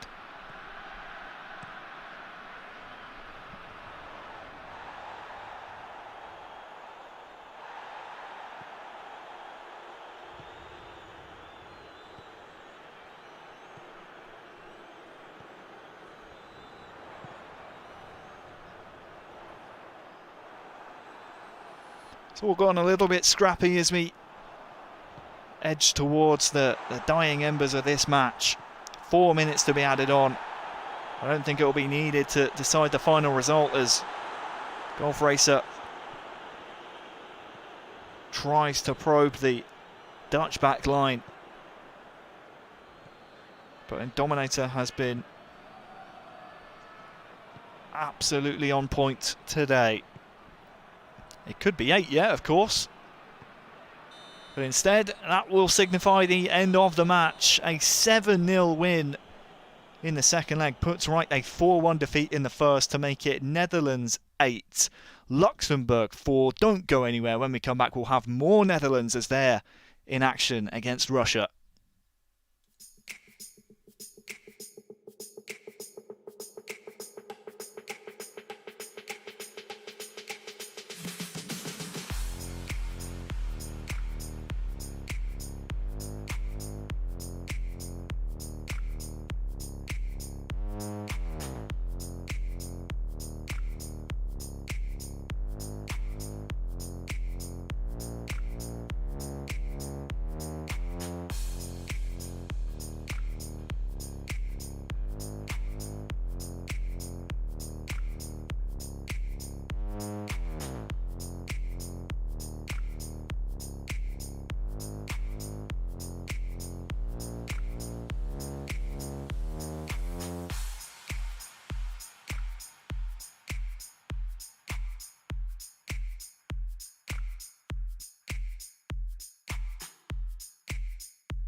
Well, slightly later than scheduled, we will be seeing Russia take on the Netherlands. The Netherlands already in fine form, taking out Luxembourg in their first match of this final match day of the playoff groups. Eldridge O'Neill's back in for the Netherlands, attacking from right to left. It's our first look at Russia so far on this match day. Camario 14 is in, and Russia will be hoping they're one of the nations that are in the top three of their group come the end of today. Well, Zobnin has a chance here, one-on-one. Will he go for goal? He will! To make it 1-0. An unreal start from Russia. Eldridge's woes continue. It's so unfortunate the way the deflection comes off, but take nothing away from the finish. Great start for Russia, 1-0. Yeah, it's too much of a perfect block, and it loops up into the air. It's almost in there for an eternity. You can see there the tackle is inch perfect. It's just the strike from Zobnin actually goes through the defender's legs. So it's even in a tangle of legs, Russia still find themselves finding the back of the net. And she said Eldridge's woes kind of continue here. Yeah, we've just seen Luxembourg, we've just seen that result. Hopefully that's not more of shades to come. Certainly not. Don't forget, Eldridge losing 4-1 against Luxembourg. Putting Dominator in that sticky wicket that he had to dig himself out of, but still plenty of time on the clock, of course, for the captain of Manchester United's eFootball Pro Club to try and overturn this early deficit. Russia, of course, entered today in one of those top three spots in the group. Here is Chalov. Golovin keeps his feet, but passes to the winger, who's offside. What do we think, Wes? The chance of Russia going through today, fairly high, you'd think. Yeah, I mean, again, if they can get themselves valuable 3 points here, it'll do them very much the power of good. And given how tight this kind of group was, I mean, I think it was there was 3 points between them and fourth place, and they were sitting in third at the start of the day. So if they can get themselves a result here, it will certainly put a little bit of air between them. But again, it'll be very difficult to do against a Netherlands side who are motivated, but Eldridge just not finding his rhythm there at all. Juba is offside. Not the first time we've seen the Russian attackers just mistime their runs. If you're just joining us for the first time, welcome to eEURO 2021 qualifying. We've been through the national team selection phase. We've been through the initial qualifying rounds. We're now into the playoff groups with all the second place teams to try and qualify for the finals. As Memphis Depay's header cannot find the target. This was a good chance from Eldridge O'Neill and Netherlands here. There's a big opportunity there. Memphis just ruining that chance, but again, it's positive. At least there are chances coming the way of the Netherlands. Again, you've got to kind of put yourselves in those scenarios to at least have the opportunity.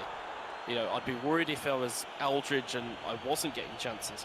You can see that he's trying to chase down the ball, and again gives away a pretty needless free kick. But again, if you're getting those chances, then it's a positive. You just need to make it even more positive by finishing some of them off. 25 minutes gone. Russia 1, Netherlands 0 in the first leg. Here is the goal scorer, Zobnin.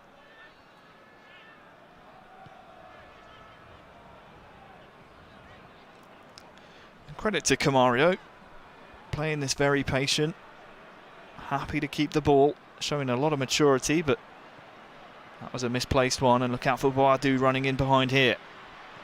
Still has a defender to beat. Does well, gets to the byline as well.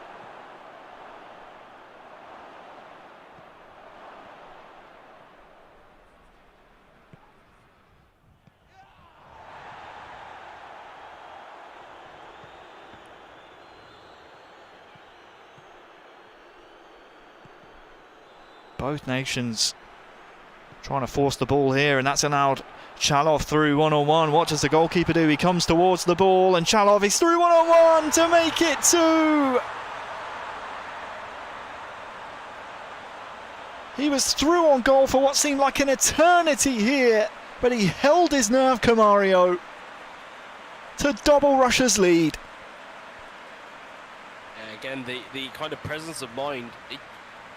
The reason why you see the dummies is because of the manual goalkeeping, but it's a big through ball there, and that defence is pied like the Red Sea. But again, you can see their defender or keeper is running backwards to try and stop it. But again, it's the smartness to throw that dummy in there, which kind of just throws the keeper and throws Eldridge completely off his game, and Shalov makes it 2-0. Really good performance from Russia so far. 10 minutes till half time. It's Russia 2, Netherlands 0.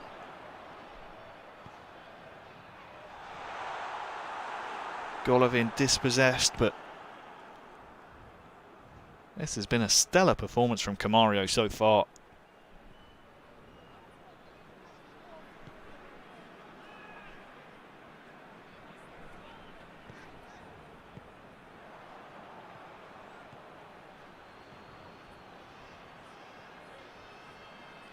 Strootman now. De Jong. Semenov can't quite get there, makes amends though. And there's been a lot of less than acceptable challenges from Eldridge so far. The referee's allowing them to play on though. That's one word for them. Rozdoev. Half time is almost upon us. One last roll of the dice for the half. Depay. De Jong trying to find Memphis again, but I think that will do us here for the first half. Russia 2, Netherlands 0. A dream start to Russia's hopes here in Group A.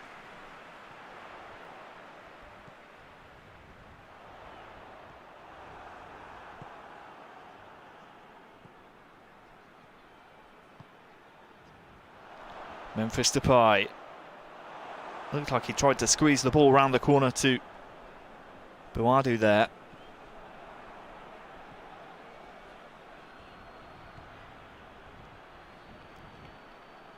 Look at the bodies forward here for Netherlands. Plenty to choose from, but the marking's very tight. Strootman's holding the ball up very well. De Jong's gone for goal, and that's a rocket!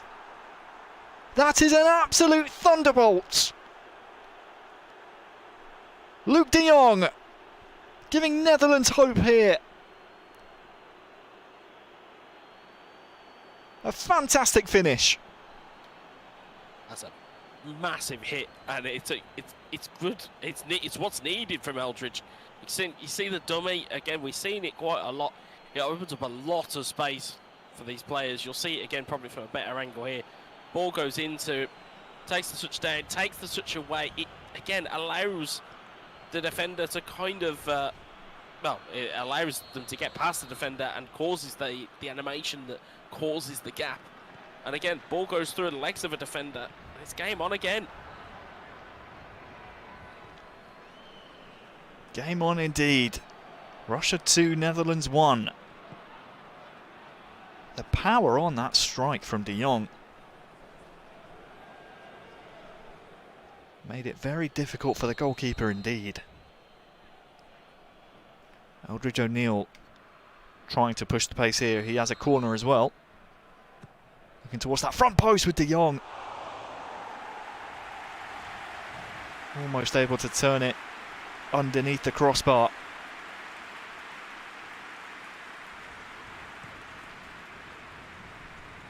Well, you could see just how clinical Russia have been so far.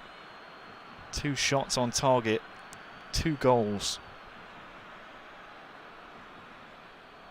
It's what's needed though. If those chances come along, you have to take them. And I know we will, at the risk of repeating ourselves, it's exactly what's needed.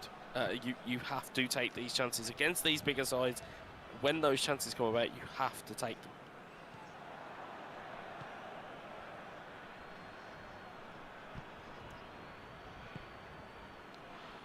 Depay. Dispossessed by Semenov. Golovin now. Shalov. Real end-to-end stuff here. Final third of the first leg. Memphis. Back to his feet. Cut inside, has so many bodies around him. Couldn't get the strike away. Looks for Boadu with the header. My word, what a save.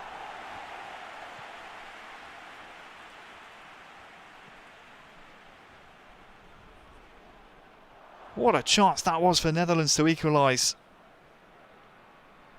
Yeah, it's a big save in the complexion of this game. You can see Eldridge is just chasing the game at the moment, trying to push men forward. You can see hands up in the middle of the box there. Yeah, Memphis is here, but he's been crowded out. The header in truth from Boadu straight at the goalkeeper, and well, that one's a little too physical for the referee's liking.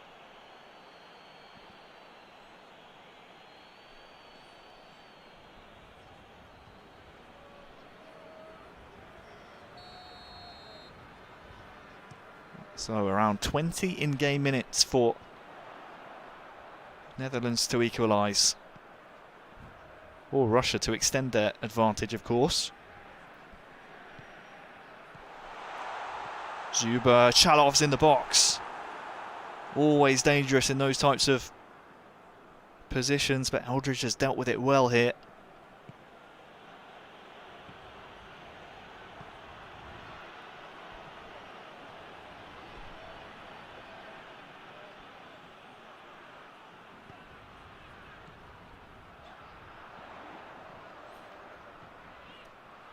Ionov, Juba's in behind. Will he get there first? He will, but the goalkeeper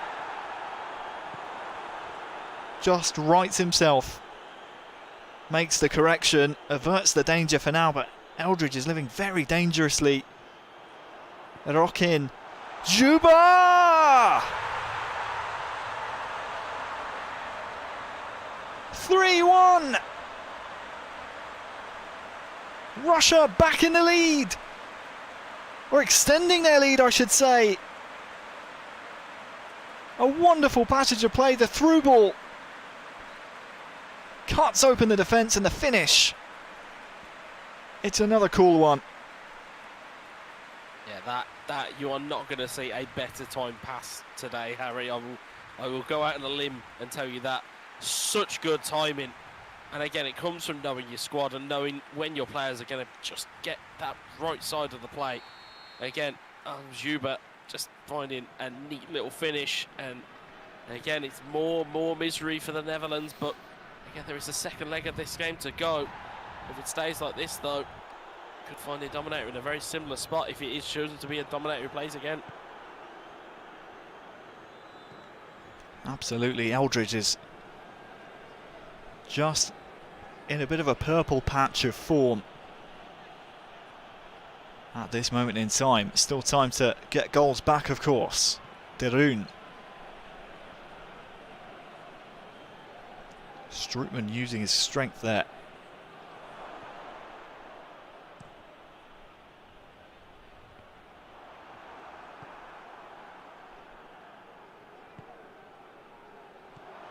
Stengs looking for the back heel.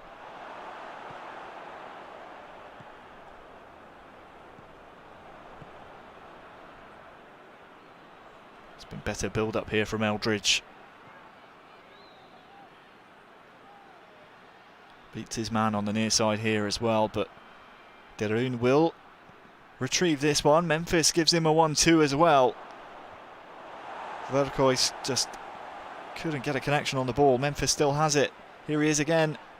Tackled in the box, but referee waves it away. Russia survive for now, as Semenov boots it clear.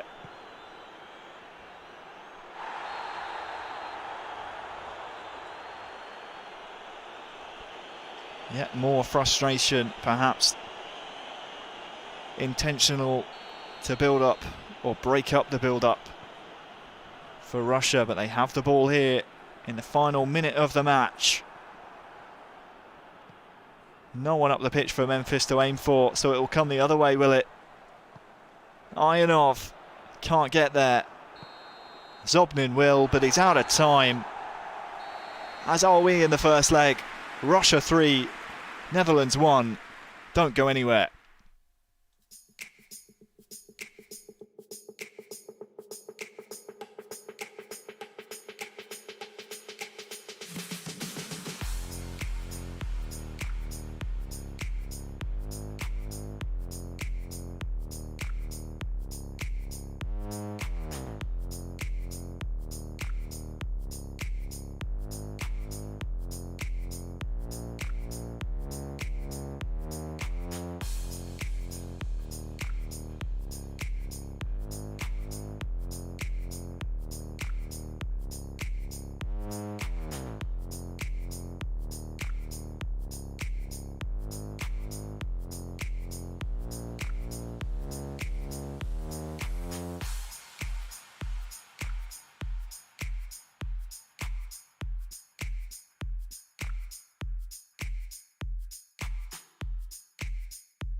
Well, it's time then for the second leg between Russia and the Netherlands. Dominator's in, Pekiness is in as well. And Russia hold a 3-1 aggregate lead. We've seen it before from Dominator. He's going to have to do it once more to come back from a large deficit such as this.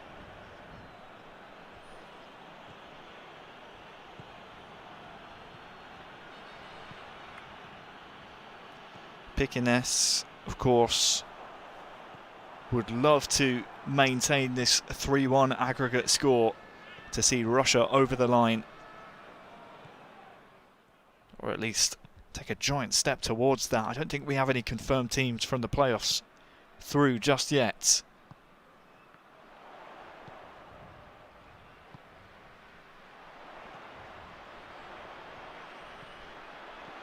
Verkost is, well, he's taken down in the area. Which way is the referee going to see this one? Well, it looks like it's a penalty, I think. In fact, it's gone the other way.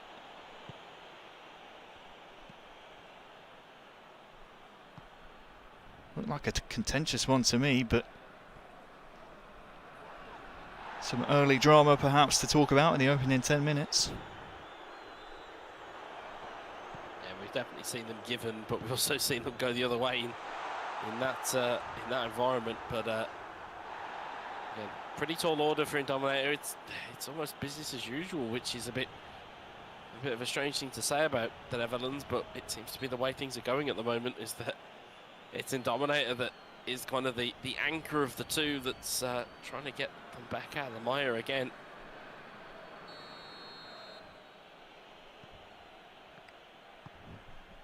Well, I did see a tweet after last match day from Dominator saying his motivation to play 1 versus 1 is lacking at the moment, but after what he did in the game against Luxembourg, I'd say that's probably fueled a fire within him so far on this match day. Free kick to Russia though.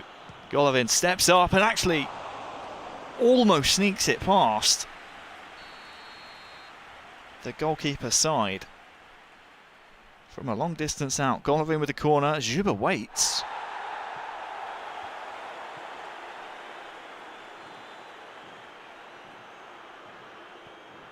Pekiness is formulating an attack now. Moranchuk. Russia coming forward. Chalov with a great chance as well to make it 4-1 to Russia. Chalov with the goal. And Netherlands are at risk of slipping behind in this group.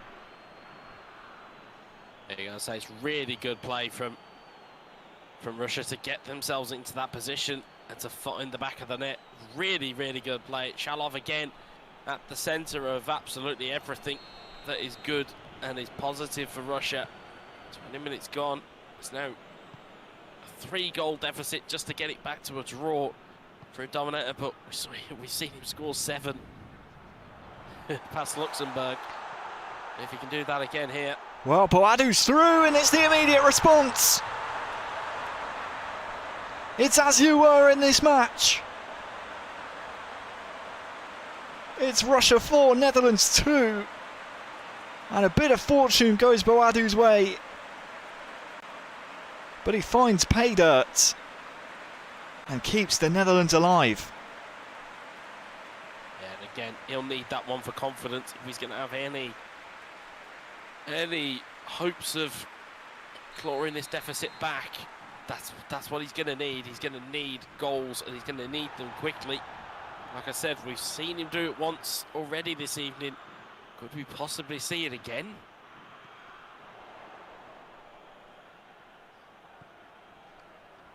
Well, not if Pekiness has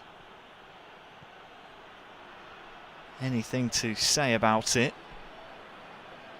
It's a long way to go, of course.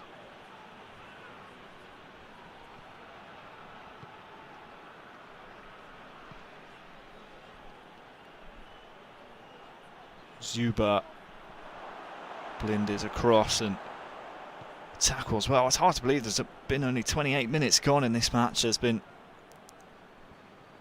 plenty of action. An emotional roller coaster for Dutch fans and of course Russian fans too.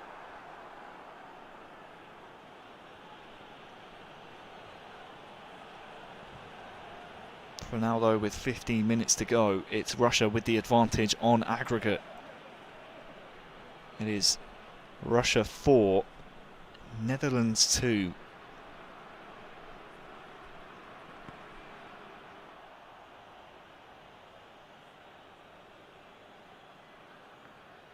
He's still on the dominator side here. If he's looking to try and get himself back into the game, it's only, what, 2 goals now that are needed.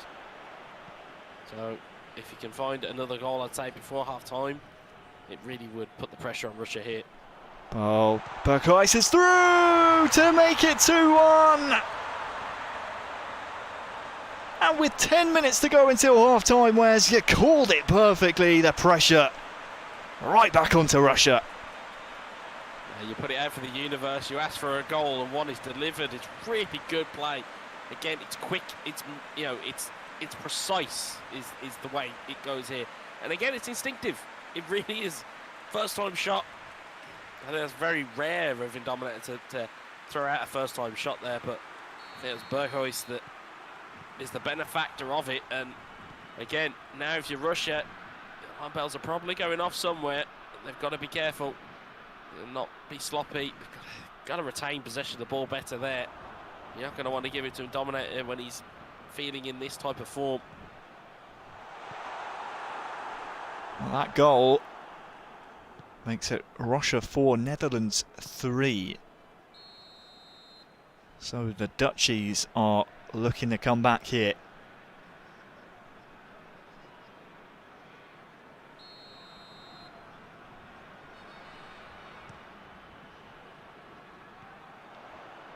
Is there another one before half-time, I wonder? You manifested the first one, Wes. I'm sure Indominator would like us to manifest a whole bunch more. Memphis Depay, Berghuis, and it's in! You couldn't write this! It's another goal before half-time to put Netherlands level. It's now 4-4. Game on in the second half. Still to come. What a goal. Yeah, I was going to say, I've lent that trick to you of manifesting goals. It's a brilliant finish. It's Berghuis again. And again, it's a curved finish, finds the corner of the net. It's exactly where you want the ball to be if you're a forward. You want to be finding the side netting. You want to be finding those corners because the keepers just can't get to them. Really, really good play. And Indominator again. The Dutch saviour at the moment as it stands. Oh, Golovin almost spoils the party and puts Russia back into the lead on aggregate. We saw it be 3-1 to Russia in the first leg. In the first half of the second leg, it's 3-1 to the Netherlands. So, for those who are keeping score, Netherlands 4, Russia 4. He's on the Indominator's side as well. Absolutely, Berghuis has already got a couple of goals to his name. Look to give chase right as half-time threatened to arrive, and arrive it has. So a big half of eFootball for both of these nations. Put it simply, you win this half, you win the points.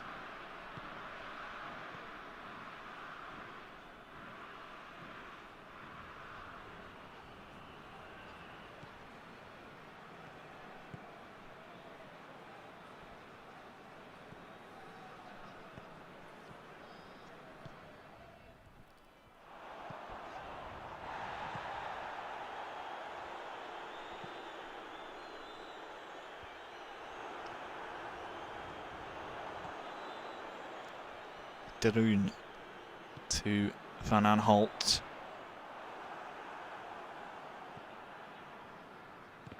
Oh, Buadu has chased that one down. The press coming higher and higher up the pitch here. It's that type of kind of style of play that... Oh, look at that. And Buadu has stolen it back. The high press has worked perfectly. And the Netherlands lead.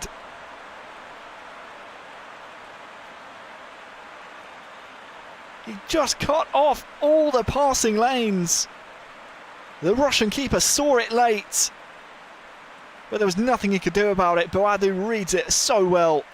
And in Dominator, he's put Netherlands in front. It epitomises in Dominator style of play when he's on the front foot and when he's firing on all cylinders. And I say this coming from experience of playing him on a couple of occasions. He's a pest. He does not let you rest. And again, he was just forcing. He was waiting for the error. He was waiting for an error to come as Russia on the way back in again. But he's a pest. He will not let you rest onto your style of play. And this is the Dominator that we arguably wanted to see last week against Germany. We just didn't see it. Instead here, it's all for there to see. For the game against Luxembourg, for how he's hauled his team back into this again. You know, I know you made the joke about, you know, the Netherlands having to concede 3 to get in Dominator to play, but it certainly appears that way at this point in time. Well, he boxed Russia in so well for that goal. But Russia threatening to maybe, again, play spoiler here.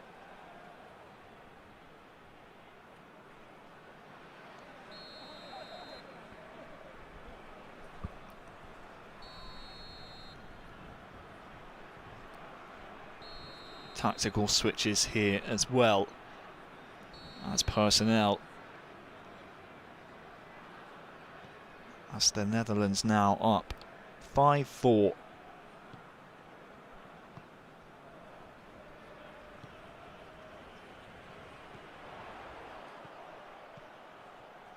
Weghorst. It's been crazy. Every time we've watched the Netherlands today, they've just blessed us with goals, one way or the other. Van der Beek. Weghorst, there's another!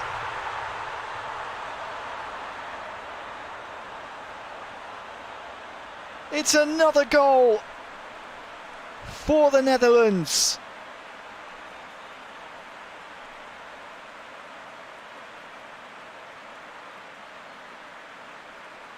Perfectly played, and he couldn't really miss from there, Wes. No, he really couldn't. It's really good play, and again, it's finding ways in for those players. You know, to kind of almost echo what we were talking about last week. And Dominator certainly, at least, has found the way that this Netherlands team has to play. He's found a focal point, and he has found a very effective man in Weghorst.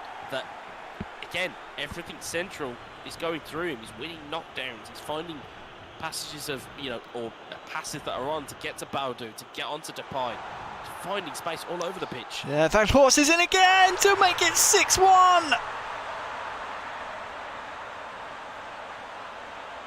In Dominator is flying.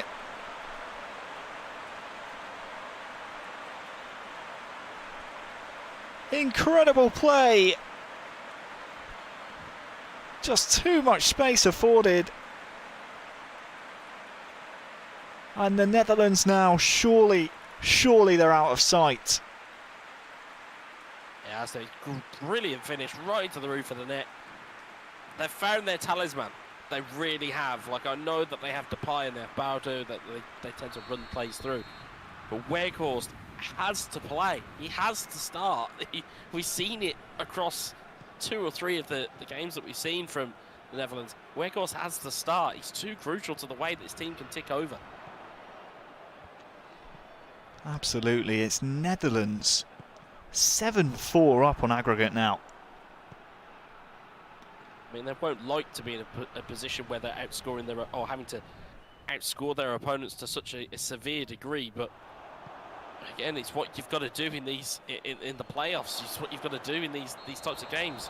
You've got to win your matches. And again, whether it's a case that they're winning as a team or whether they're winning as, you know, individuals, I don't think anybody's going to care at the end of the day how they've got there, but they seem to have wrapped this game up as well. It's another valuable 3 points. Valuable indeed, especially when you consider Russia one of those nations hoping to be around the likes of Germany and Netherlands towards the top end of the group. And it just makes you wonder, we're seeing a different Dominator here today. You say he's playing on instinct. I wonder whether or not his frustrations with the lack of motivation to play the 1 versus 1 side of the ball, whether or not he's just throwing caution to the wind and almost using this as a freebie tournament, as we see there a Russian player brought down. Yeah, I mean that you see it from most, you know, elite sportsmen in the real world as opposed to the virtual one. You have to find a motivation from somewhere, and whether it is a case that you just think, do you know what, I'm just going to go for this. Well, look that at in this. itself is a motivator. You can see that he's playing with a freedom that I haven't seen him play with in such a long time. And again, if he can carry this form through, and if Eldridge can rediscover some form and maybe not put as much pressure on his teammate going into these games, one, they might find themselves in the finals in the summer, and two, they might find themselves at the business end as well, which, again, wouldn't put it past them. If Indominator can bring this type of form to the party, you know, very much puts themselves in the conversation. Of course, they had a fairly decent run last year, but I believe their run ended in the quarterfinals, if I'm not mistaken.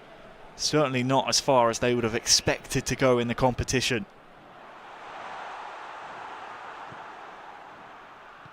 And for Russia, where they go from this result all depends on their stubbornness, I suppose, their resiliency. They'll have to show it in buckets here if they want to join the likes of Spain, Poland, Montenegro, Israel, Romania, Portugal, Greece, France, Serbia, who have already qualified for the finals. And Netherlands, yeah, down to 10 men now. But the result is pretty much certain. We're into added time. Shalov dispossessed, and that has summed up Russia's day.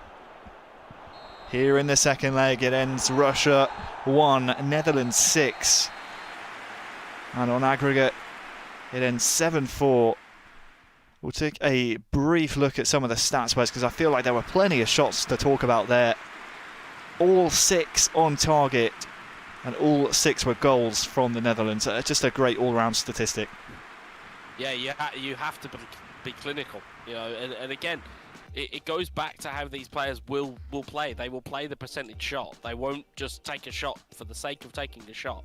They will make sure they're in the right place at the right time. They will make sure that they have the best possible opportunity to score. And it was epitomised there, again, just through pure instinct. It was taking first-time shots. It was, you know, taking a dummy. It was making the right pass at the right time. Indominator summed it all up in one performance. I mean, you know, it was absolutely fantastic to watch. Yeah, it really was. Thank you very much, Wes. We're just about ready to go to a break, so you can rest your voice. I know you're feeling a little under the weather today. We thank you for your work. We'll see you again after the break. For now, though, we are into the playoff round, but of course we had the qualifying groups before, which all of these nations placed second in their respective groups. For now, though, let's take a quick look, shall we, at some of the best goals, the top 5 goals from the qualifying round.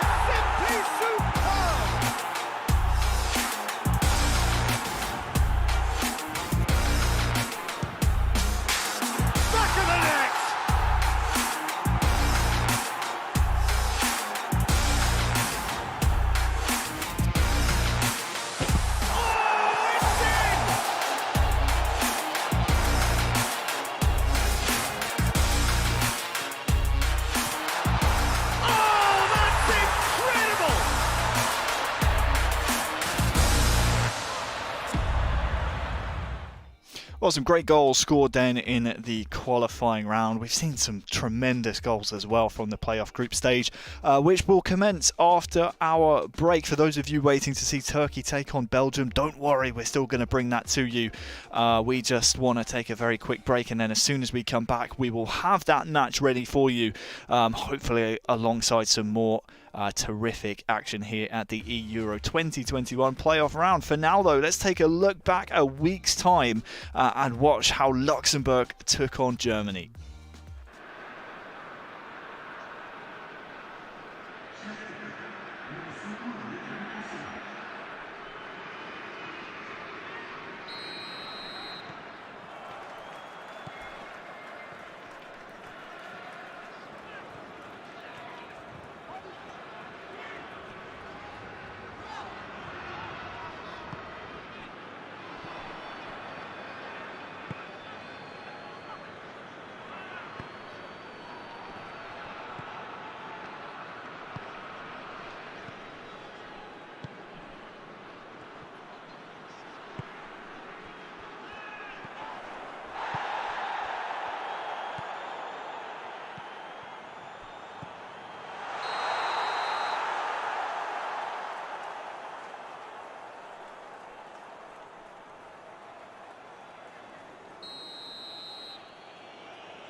Ladies and gents, welcome back to eEURO 2021 Playoffs Matchday 2. It's the final run for some of these nations. I'm Harry Channon, joined by Stuart Wesley as he has joined me the entire season.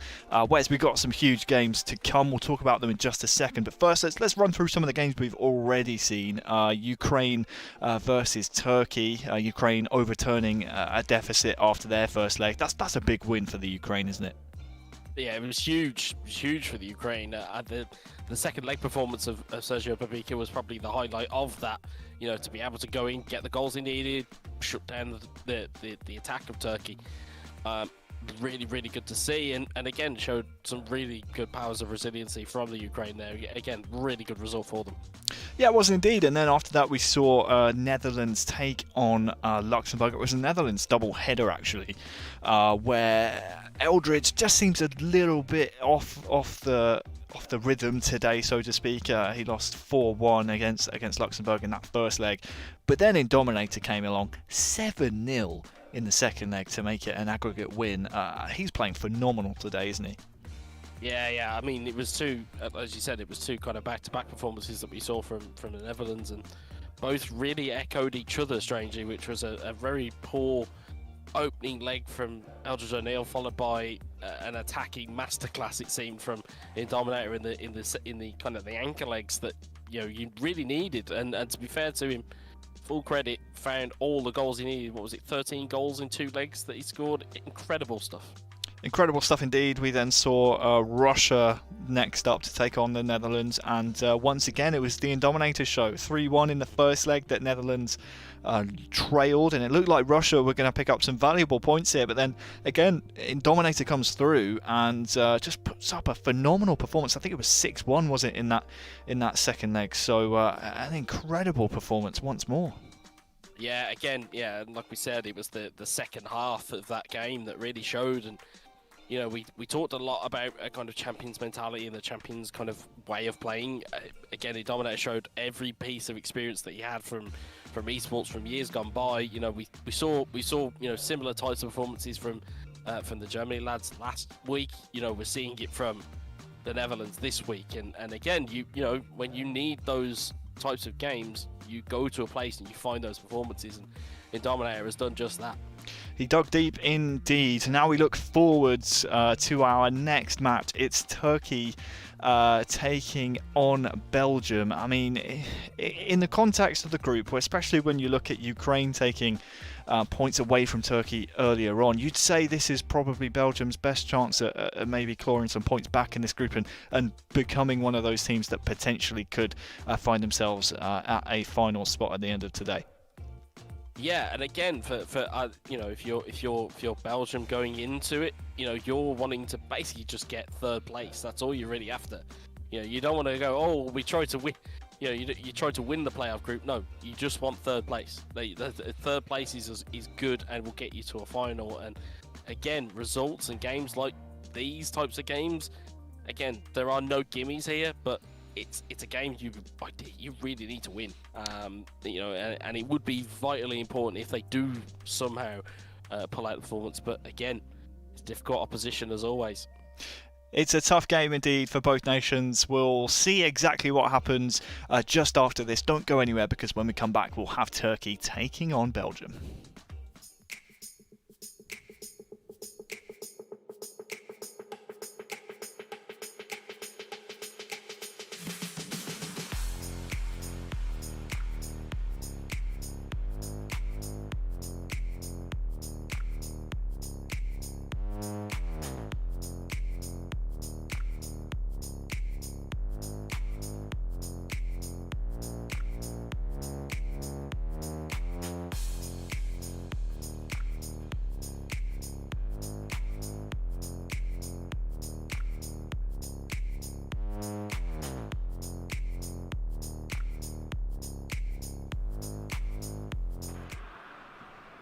Well, what could be a huge match in the overall landscape of Group B. We have two nations hoping for qualification here. Turkey attacking from left to right. It's Belgium from right to left. Milan John in for Belgium. It's Mujahid taking the reins here for Turkey. Turkey starting today off with a rough game against Ukraine. If you've been joining us since the start of the stream, you would have seen Ukraine come back after losing the first leg against Turkey to win the second and win the overall tie. Turkey will be hoping for a bit more stability, but Ünal's in here in the opening moments of the match. Enes Ünal has scored for Turkey. Again, right his luck with a couple of challenges that don't quite take the ball off him. Again, though, these players are not going to care how that ball goes in the back of the net. So long as it makes it there, that's the main thing. You see, just stops, waits for the ball to come flying into him. It's a good finish from Ünal in the end, but again, bit of misfortune for Belgium. And they find themselves a very early deficit. 1-0 then to Turkey. A great start, and we said this one would be evenly poised, based not only on each nation's individual strengths, but also based on how close they are in the group table. Both will be jostling for position. Belgium, of course, nowhere near where they would like to be at this stage, but a win against Turkey can quickly turn the tides. For now, though, it's Turkey in control.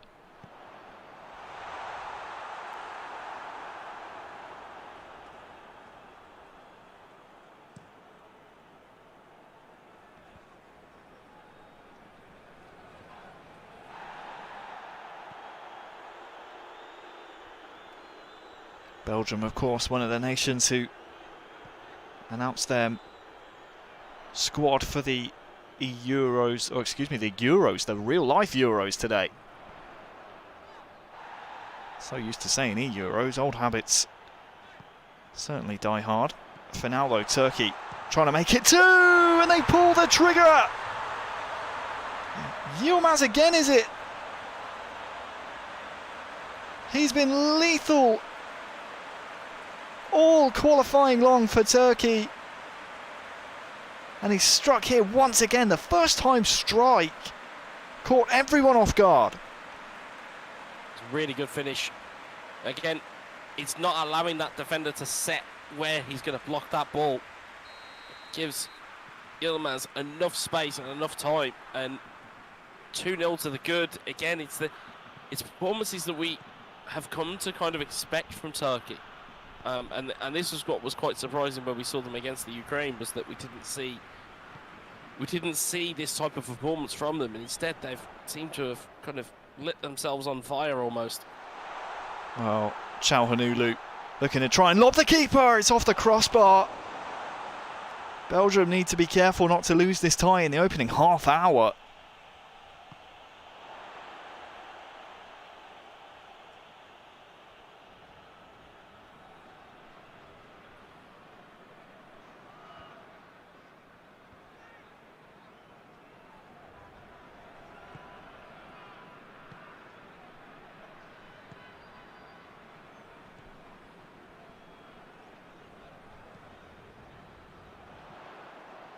Yilmaz.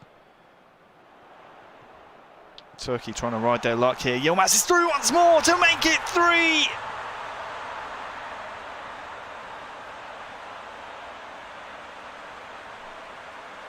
Well. Mujahid has started this one so quickly.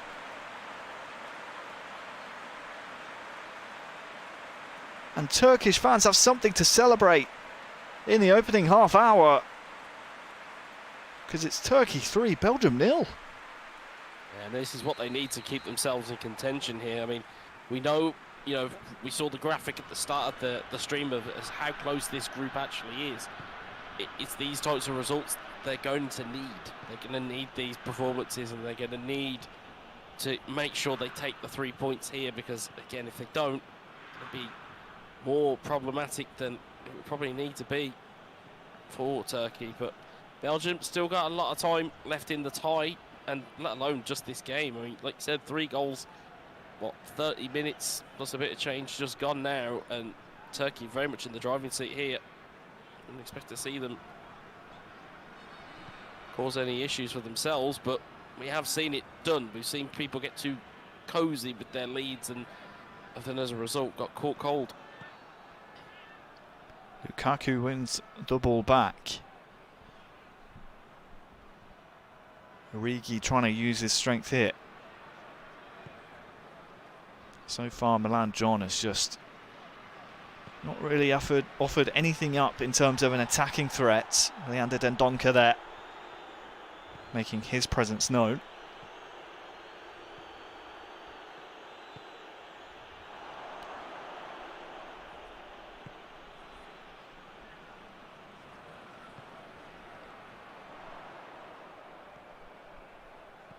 Yilmaz. Witsel comes in, and, well, with half-time approaching, this will be a great time for Belgium to get a goal back.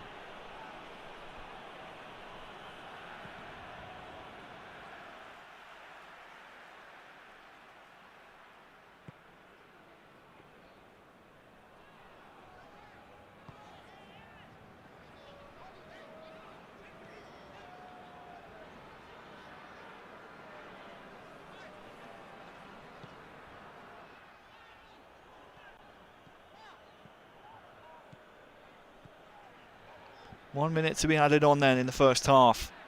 One last attack maybe for Turkey. Dendoncker again steps in, and that will end the first half, which has gone very successfully indeed for Turkey. Belgium, they have work to do.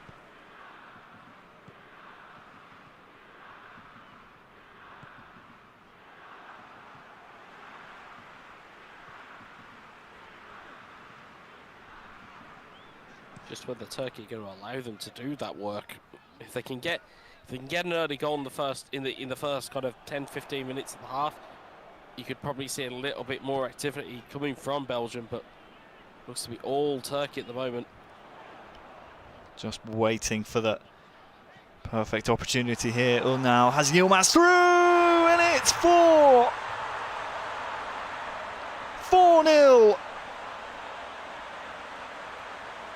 A Yilmaz hat-trick puts this first leg well and truly in Mucihit's hands. Again, it was really good football. Again, it's neat passing. Again, just playing it to kind of the blind side, and Yilmaz puts it in the one spot of the goal that no keeper's getting in, top corner. No keeper in the world is stopping that one. Turkey 4, Belgium 0. You'd be disappointed if you're a Belgian fan watching this, for sure, when you look at the weapons they have. I mean, Eden Hazard has been barely in the match. The likes of Lukaku up top, and, well, Benteke as well. They're finally coming forwards here. Lukaku! Maybe an opportunity to snatch one back, but instead the goalkeeper denies him. Plenty of firepower on the Belgian side, but it's not just about the players you have at your disposal, it's also how you use them, and so far the defence from Mucihit has been too much for Milan John to handle.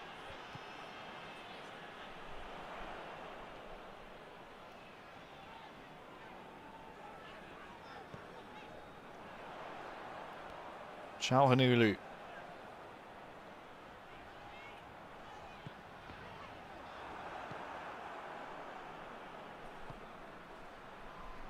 Tremendous ball from Lukaku there.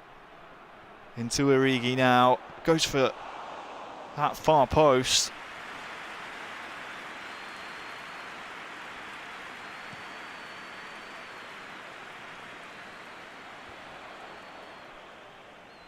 It's been one of the best chances we've seen from Belgium the entire game.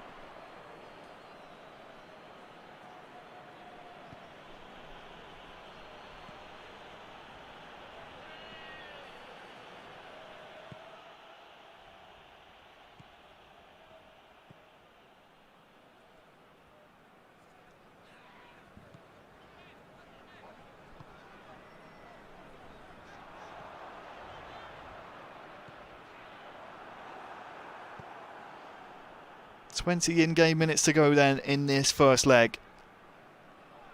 Turkey 4, Belgium 0. A commanding performance from Mujahid 21 of Galatasaray, of course. He might even look to add some more here. This type of performance he needed. He needed a real confidence booster. Oh, Chawanulu's gone for that far corner. And at this point, he's playing with his food, Mujahid, looking to score. An absolute screamer. I mean, before the break, we saw the top 5 goals from the group stages. He's maybe thinking he could feature in another video. Under to Unal! Wide of the target. But just more signs that Turkey can break you apart whenever they want.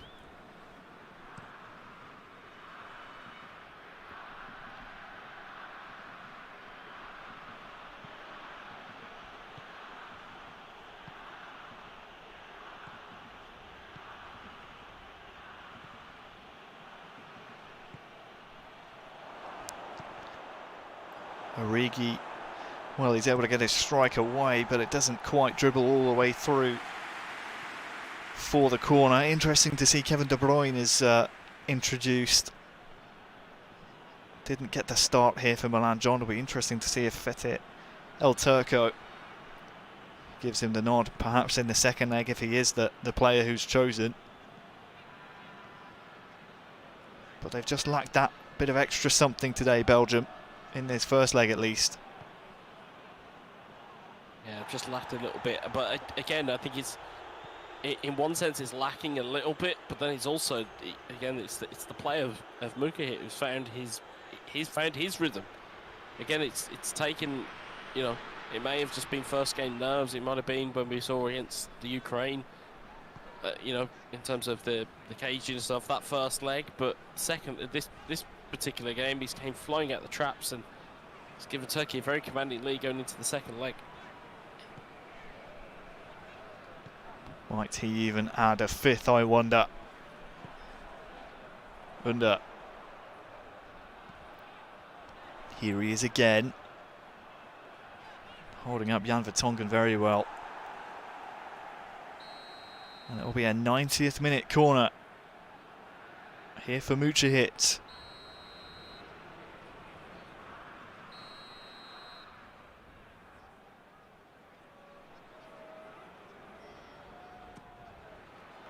Swung to the back post, but Under can't get underneath it.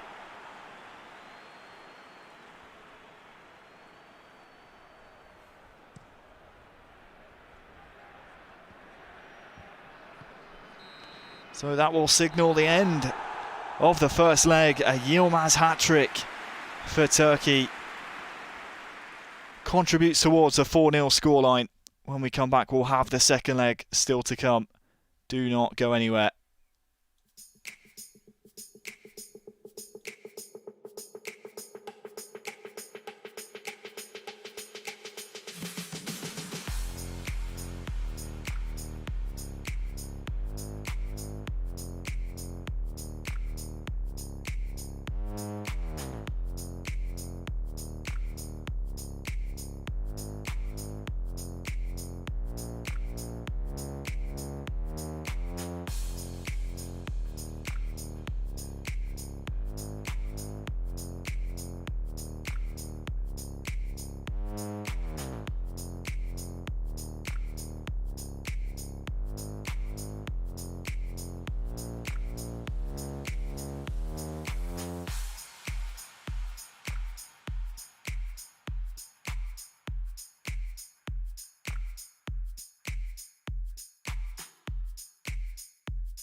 The second leg kicks off between Belgium and Turkey. Turkey in the driver's seat with a healthy 4-0 lead.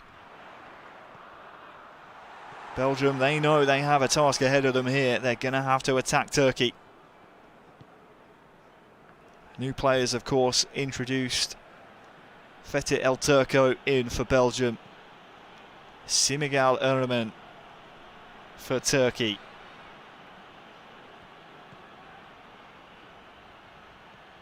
Turkey surely will be on the warpath once more. They're thinking about goal difference potentially at this point. Yilmaz goes for the chip and he's actually got it over the keeper. It hung for an age in the air. And from where we were sat, Wes, it was difficult to see whether or not it would get pulled away by the goalkeeper, but it's a perfect chip.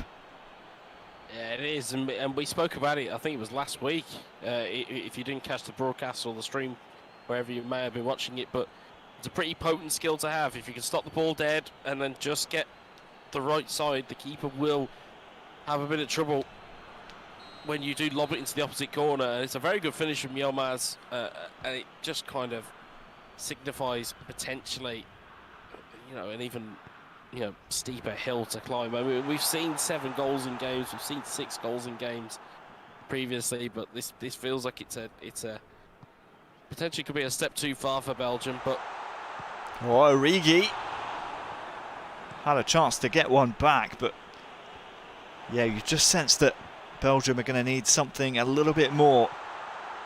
Benteke, he and Lukaku can't quite combine. That goal makes it 5-0 on aggregate now.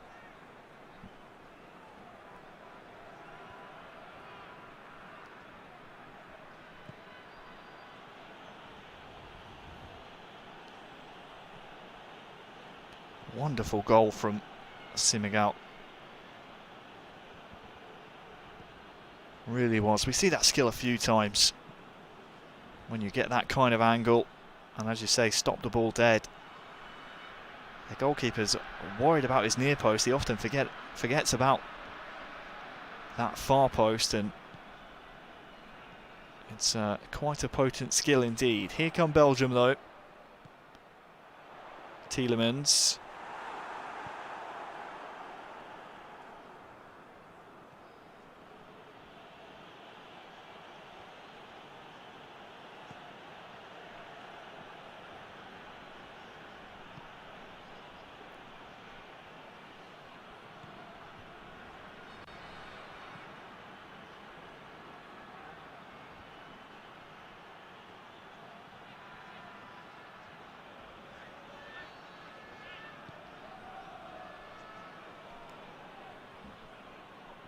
Turkey come once more.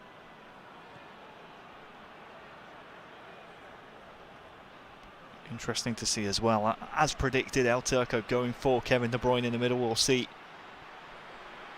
if the addition of he and Tielemans can make the difference. But when you're entering a game 4-0 down already and you concede the first goal,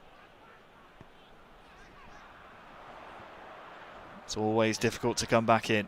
Kevin De Bruyne looking for Benteke running in behind. It's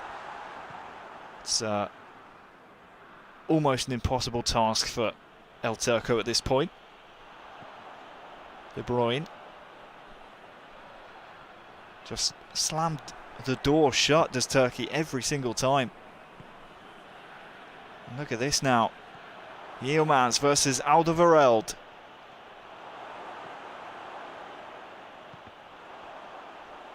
In the end, it finally trickles all the way through to Courtois, but it's always going to be difficult for Belgium to come back in this one. Yeah, you can see there as well, Turkey. You can see that you can see when they do get the opportunity to get into the box, they are looking to try and stop and try and execute that lob again. And it is a valuable weapon to have when you're in these types of scenarios, but got to find more than just that way to score. There are other avenues you can use. Çalhanoğlu beats Denier, and Unal is there as well. Fake strike, and there's the real one.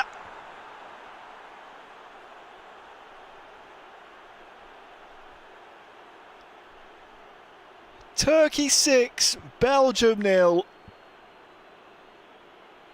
From bad to worse. And the impossible task is looking ever more impossible.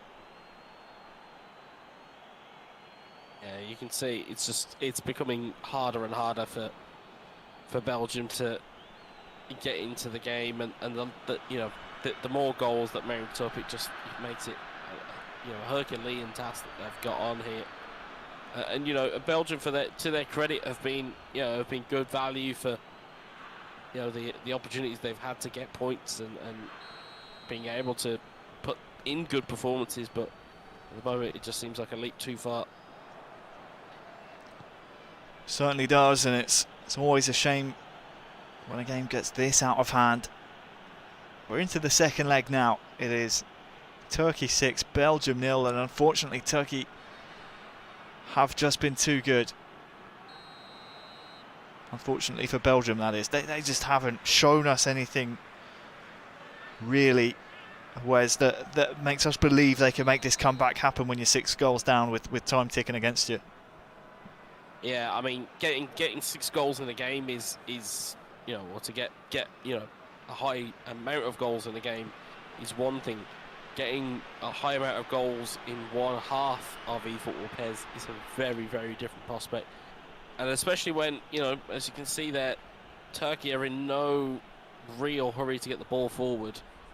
They'll happily knock it around and play a bit of possession football, when it calls for it. And I can't see a way back into it for Belgium. They're not able to exert their will. And as it stands, it's looking more and more that this is Turkey's 3 points to gain here. So into the second half. If it's going to happen for Belgium, it has to happen soon. Lukaku's making a run here. The header, though, nowhere near where it needed to be.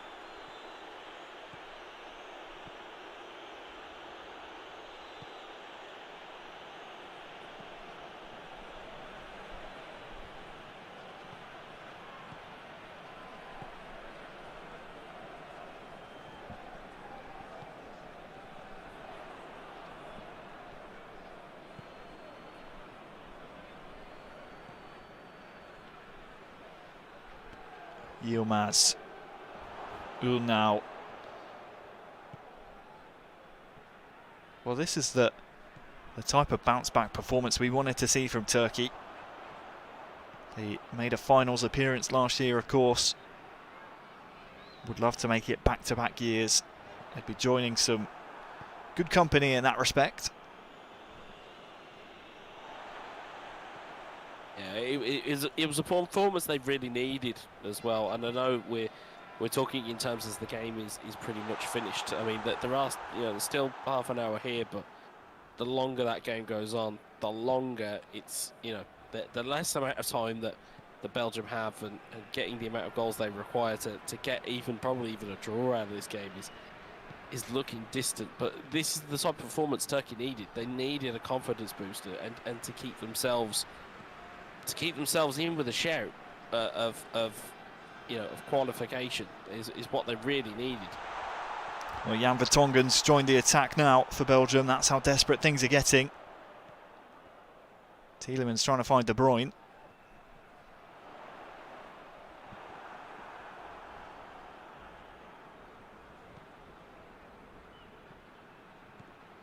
Just when it looks like things might go Belgium's way, Turkey come up the other end. It's been a well-played game defensively from Simigal.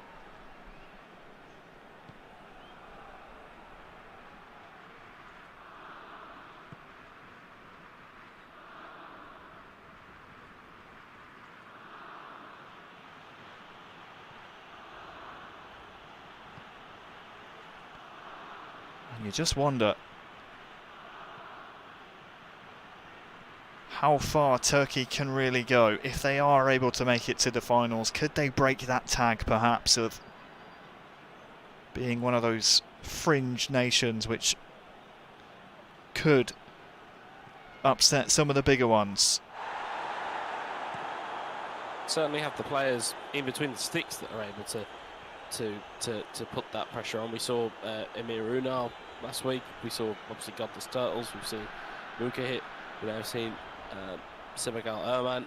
They have players there that are able to put these performances in. It's just a case of, like we said earlier, in relation to the Netherlands, what type of consistency can you provide? Can you go and put these performances in regularly? And that's the difference between the good players and the great players, is the consistency to perform at that level. Hazard. Is there a consolation, I wonder, here for Belgium? Every time it looks like they might be able to conjure something, Turkey slammed the door on their faces. And that's a bit of frustration creeping through. Or is it? Looked like he got plenty of the ball, but it's always a dangerous game when you're going in through the back of an opponent like that.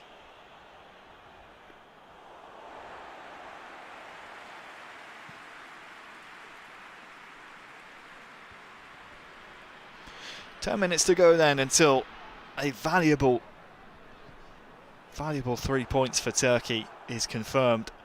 They're up 6-0 on aggregate.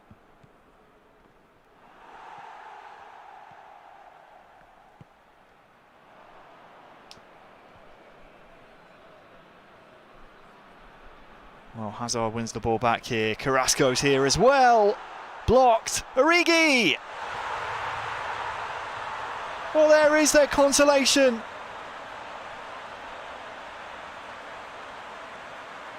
It's far too late in the day to impact the final result. But Belgium, they do get their goal. They're not going out without a bang. And they tuck it home via Origi.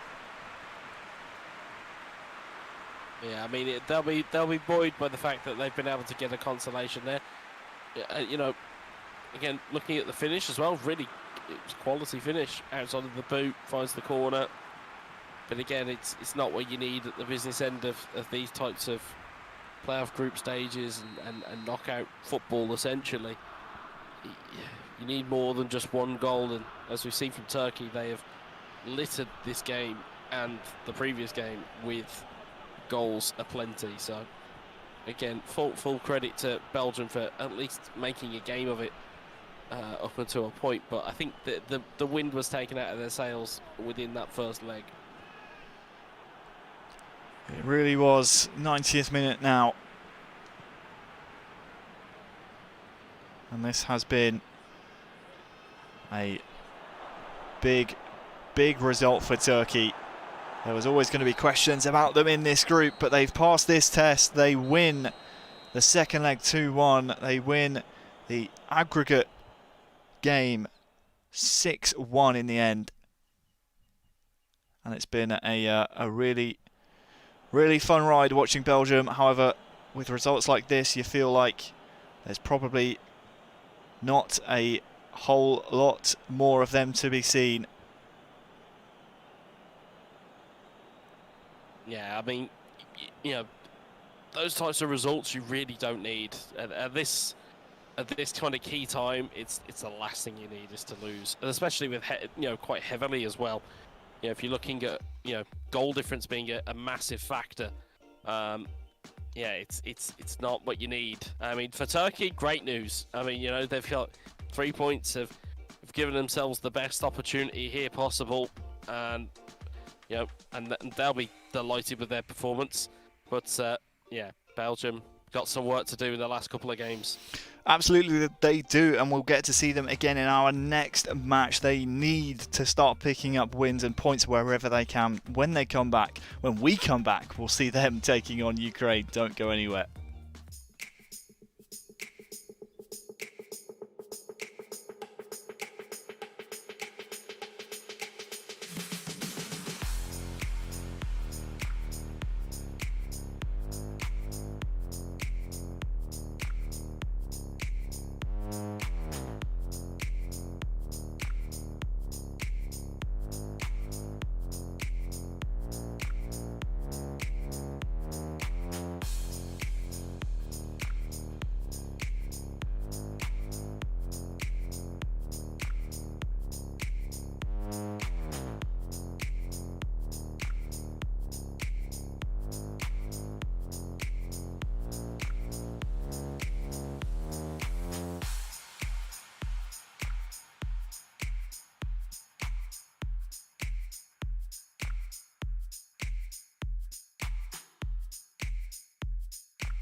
Well, Belgium don't have much time to recover.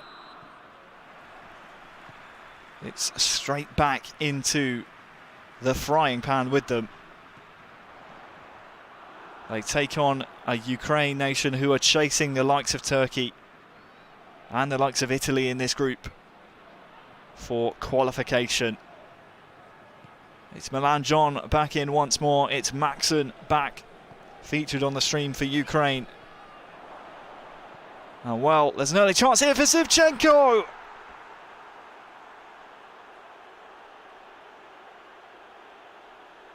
In the opening 5 minutes, Zinchenko opens the scoring for Ukraine, and it's more misery for Belgium. Yeah, that is a big goal for the Ukraine. I mean, I'm not too sure of the maths at the moment in relation to Group B, but that'll certainly do their chances of getting into one of those top 3 spots the power of good. I mean, it's a fantastic start, and yeah, Belgium are probably going to be trying to find themselves after that Turkey defeat. So they're going to have to find themselves quickly, though, because it's 5 minutes gone. Ukraine are 1-0 up.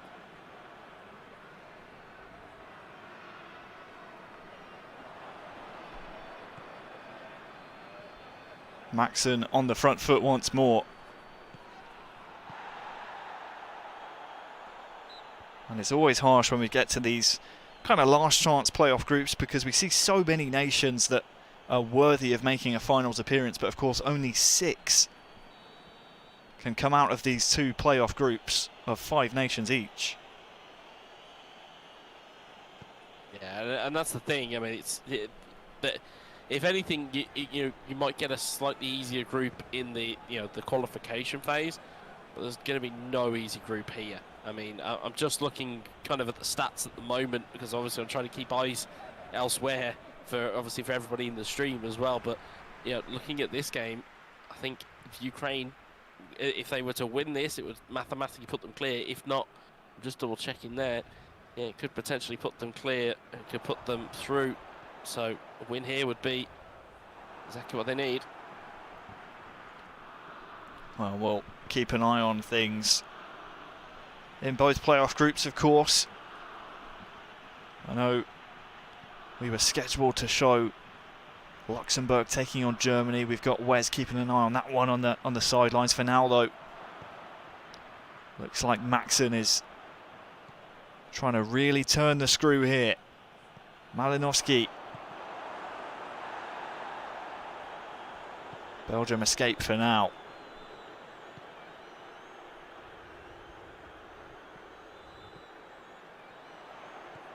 Nice feint by Divock Origi there. Milan John now trying to put a cross in for Lukaku, who wins the header and equalises. The first real attack of the match for Belgium. And in the end, it's a cross with pinpoint precision.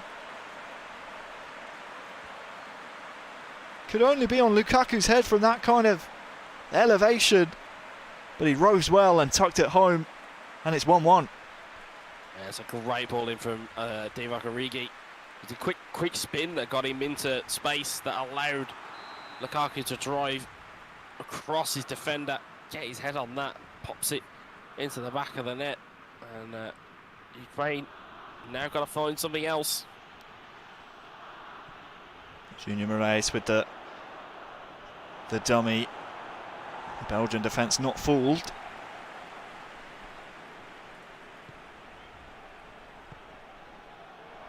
Junior Moraes. Malinovsky. Marlos. On the left foot. It's wide. Just given enough time on his left peg there.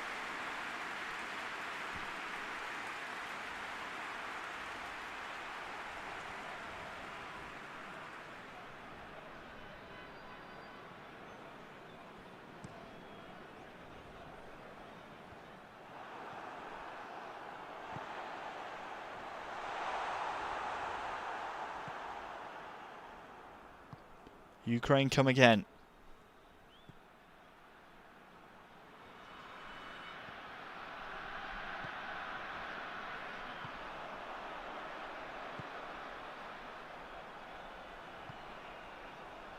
Oh, Benteke. Oh, he's taken down very physically there in the box. He's still pleading with the referee. He's having none of it though.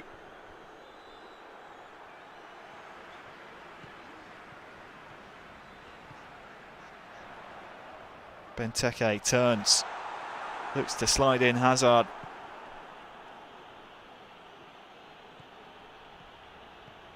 Seeing signs of life now from Belgium, but Ukraine are again pushing forward. Zinchenko. Back heel looking for Marlos. Not happening.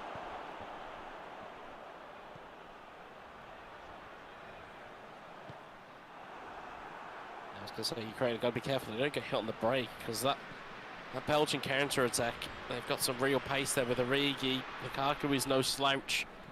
They have plenty of players that can get forward in numbers. Malinovsky, Junior Moraes, back to Malinovsky. Oh, and it's in! Off the corner of the upright, was it? What a finish this is! To put Ukraine back in front. 2-1. You can be forgiven for thinking that was Junior Moraes. Sorry, you can forgive him for thinking that was Malinovsky that popped that in. It was really quick play. You couldn't really keep up to see who it was. It was that man again, Junior Moraes. Just pings it off the post. Rolls delightfully into the back of the net for the Ukraine. And again, it's anything you can do, we can do better. It's a real back and forth game, this. Really is. Ukraine back in front, 2-1 now. Half time just approaching. It wasn't too long between Ukraine going in front the first time and Belgium finding the equaliser. I wonder or not if we'll see a similar sort of thing as Lukaku almost gets round his man.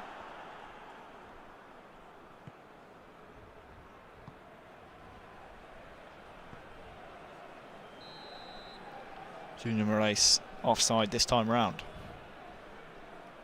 Yeah, you can see just offside there, but again, you can see the positive play that comes from the Ukraine there. And I've just done the maths here. If they do come out of this with a win, that will be them qualified. So it's all on the line for them at this moment in time.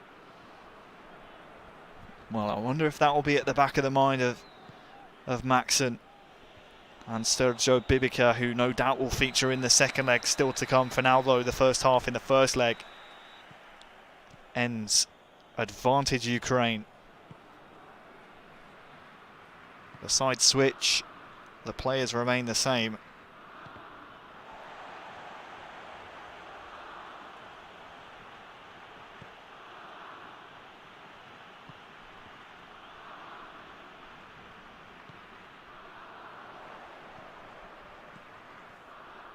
Benteke. Lukaku. Back to Benteke. Vanakin! 2-2! It's another equaliser!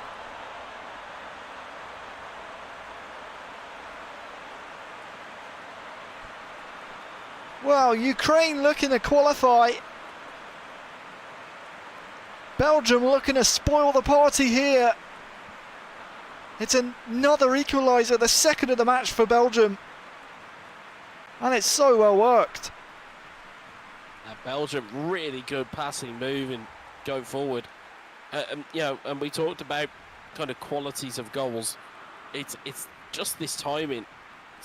Managed to offload the ball just as he gets taken out. It's that accuracy that you need. So there's certainly signs of life from this Belgium team. They're not out of this by any stretch, and they have their own aspirations. If again, if results go their way, they could potentially find themselves within a point or so of getting into the top three of this group. So it's all really to play for these two teams.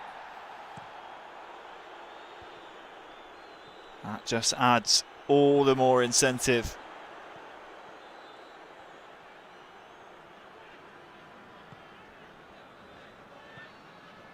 For both of these nations now Again, you get to these playoff groups and there are no easy games. Belgium have won the ball back here. Benteke, Origi on the turn. Tackled so well. It always just gets so nervy and anxious at this time of year. No easy games. Only 3 nations from each group can qualify. Well, this is it. If you're not used to this scenario, if you're not used to this level of pressure, it's always then going to be the making of you as to how well can you handle it. You know, I'm not too sure whether Belgium, I can't remember off the top of my head whether they were in the playoff group games last year, but this may be completely alien territory to them. Ukraine have been, you know, in and around the finals and going, you know, and going deeper into the competition. These guys will have been here before, and you know, these players will know what it's like. So, bit of an experience advantage maybe here for Ukraine. Malinowski almost able to break the deadlock once more. Yaremchuk, Junior Moraes! Ukraine back in front! 3-2.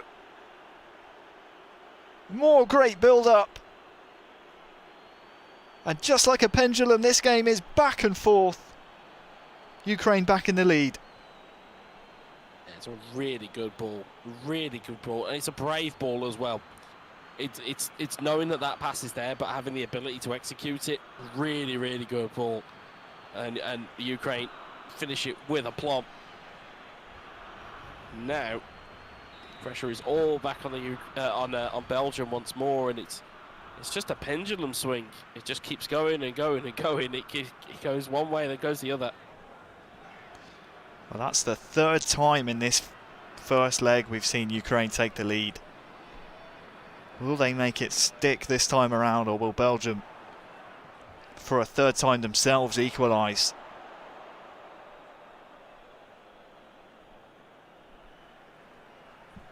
You say it's such a high pressure scenario, whereas I always think back to the saying, pressure makes diamonds. Yeah. And that's it. It's a case of, can you handle it? Can you handle the pressure? And it will be the making of you, pressure. It really will. Oh, look at this. Junior Moraes has had Huge his save. shots just tipped past the post. It was a great save. Huge manual save there. Again, good turn. Again, really good ball in. Good manual save to keep it at bay. Belgium will be very pleased to see that, and you know, if Belgium can get themselves in touching distance here, it might just sneak a surprise or two. Swung in, headed away into the final 20 in-game minutes here.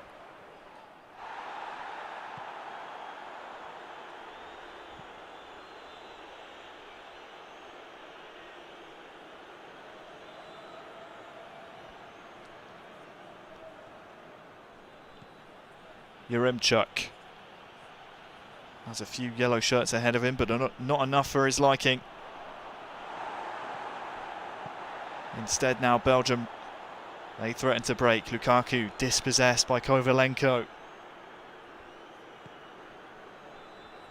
Ukraine, they want a 4th.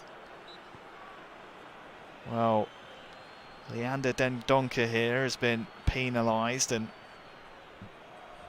this is exactly the type of territory where you want a free kick.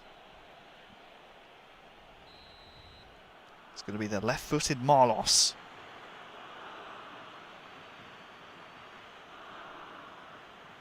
Will he go for goal? Looks like he will. Over the wall and in! 4-2! And that one, the pick of the bunch. From the dead ball scenario, Marlos makes it 4-2. Fantastic hit. And again, it's brinkmanship. You know, with free kicks, it's always determined on whether the player goes to a manual save or not, is whether the ball will go in or not. Because at this level, these guys will have routined those shots over the wall over and over again, with these players to know where exactly they need to aim to get it into the top corner.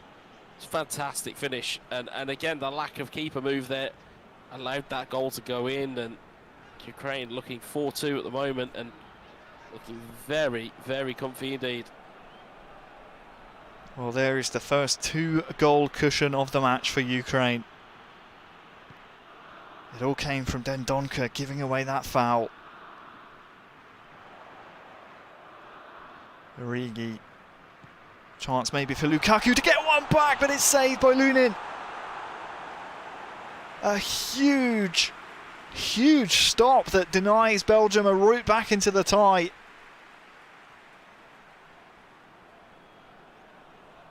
Not sure he knew too much about it there, Lunin. It was a manual shift over to that near post though.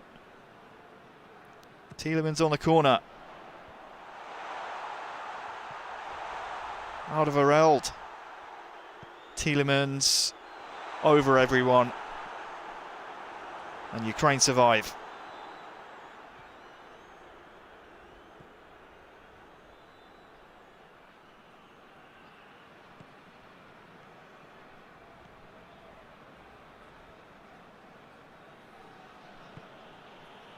Kovalenko, Junior Moraes goes for goal to make it 5. He completes his hat-trick. And Ukraine are 3 clear now.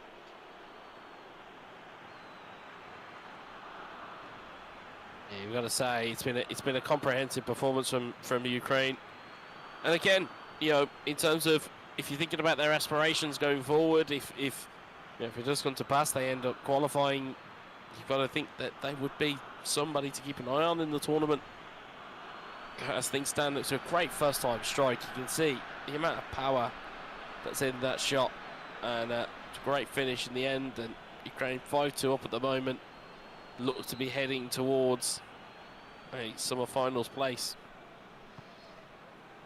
Absolutely taking a huge step towards that qualification. Of course, a win across the 2 legs would see them qualified. Belgium have had chances though, they just have not gone their way.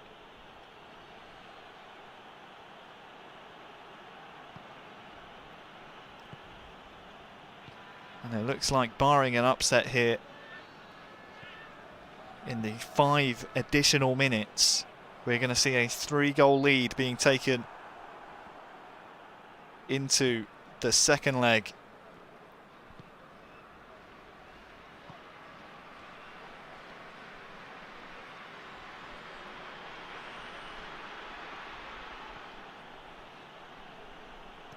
Last attack of the match maybe. Kovalenko can't get his foot around it. And that will signify the end of a first leg which featured 7 goals. When we come back, we'll have the second leg. Don't go anywhere.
So the second leg kicks off in a moment's time between Ukraine and Belgium.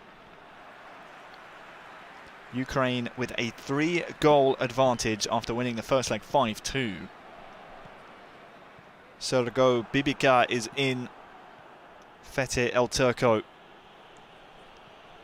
has been called up as well here for Belgium. He's the man with the first attack. Benteke arriving.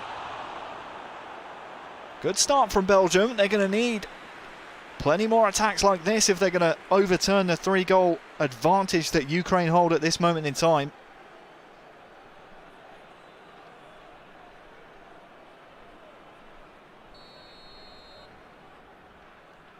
First corner of the game. De Bruyne looking for Alderweireld. Now gives me a chance to bring in Mr. Wesley. Stuart Wesley, that is. Wes, we were supposed to look at Luxembourg versus Germany. Have you got an update from that game, perhaps? In fact, I'll come back to you as Junior Moraes looks like he's going to be in here through one-on-one. Can he find the net? No, he can't. Two big chances for either nation early on, but back to Group A. Luxembourg versus Germany. What can you tell me? Yeah, so the kind of the main takeaways we've got here. Germany and Luxembourg finished 5-5 over the course of the two legs. Now, wow, that really isn't the result that is the kind of the killer blow. It's actually that Germany beat Russia earlier on in the day, and then Albania were then beaten by Russia. So as a result, I'm just looking to make sure we've got like a slow passage in play where I can rattle these off here.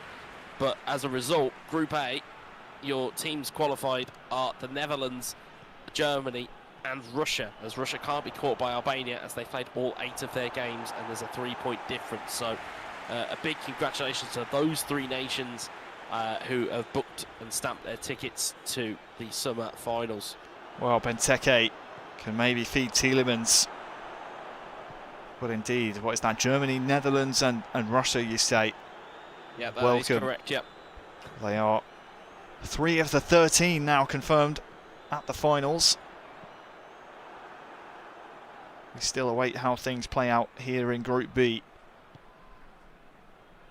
Ukraine and Belgium going head to head.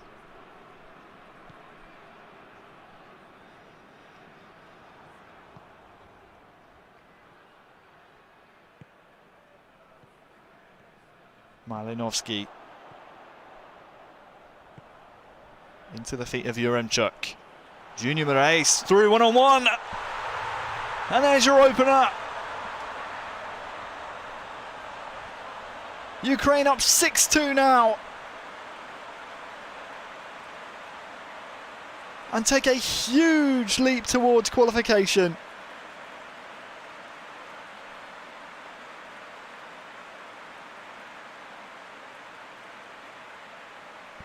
It's another slotted through ball.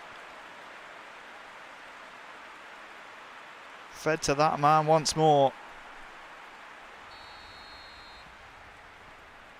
A really good finish, and the Ukraine, it's all gone through Junior Moraes. It's all gone through him. Again, looking at his ability, it's plain to see that he's their point man. And they have got useful players around them as well. Let's not forget, you've got Yaremchuk, you've got Malinovsky, you've got Yarmolenko, who we saw, being a real game winner earlier on. Well, Malinovsky fires one straight at the keeper.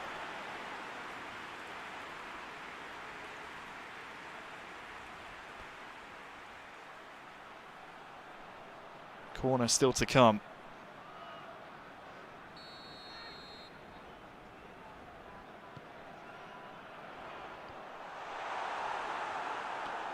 Zinchenko. Well, we need to start seeing some goals rattled in by Belgium if they want to keep their hopes alive. Benteke dispossessed. Because as it stands, it's Ukraine 6, Belgium 2.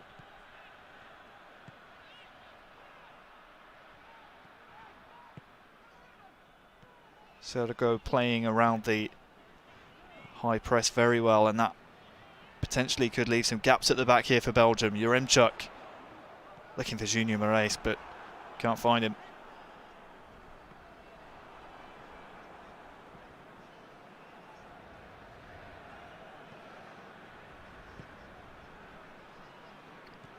De Bruyne.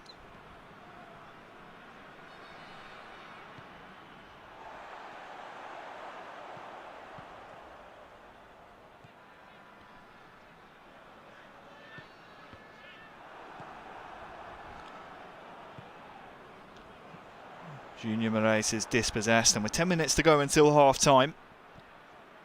As it stands, the Ukrainian fans will be very happy with how things are indeed. Junior Moraes, Yaremchuk.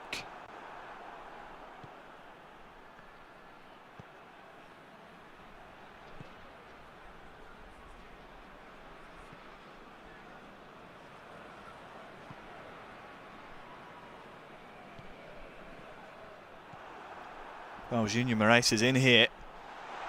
Who can he find? That's the question. Tries to pull it back towards Yarmolenko. Malinovsky! What a hit! And it could be a huge catalyst towards Ukraine, punching their ticket to eEURO 2021 in the summer. Oh, it's a rocket, Wes. It's an absolute rocket. It is indeed. I mean, you can see the intention as well, where Moraes has just driven to the line. Instead of just pressing the pass button, they've actually tried to execute a manual pass, which in itself is a difficult enough skill. The ball's ricocheted, but to hit that first time and to hit it as true as he has, it's a wonderful finish. And Sergio Babika, again, more of those, please. Well, that makes it Ukraine 7, Belgium 2. Belgium's qualification hopes falling before their very eyes.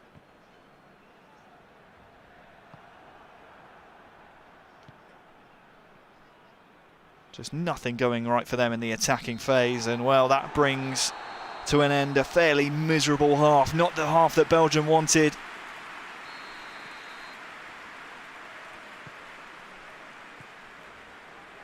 They're going to have to go all guns blazing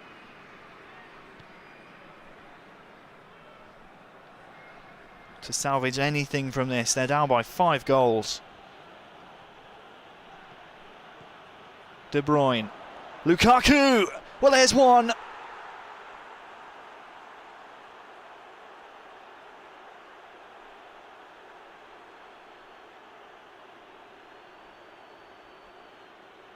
There's another goal.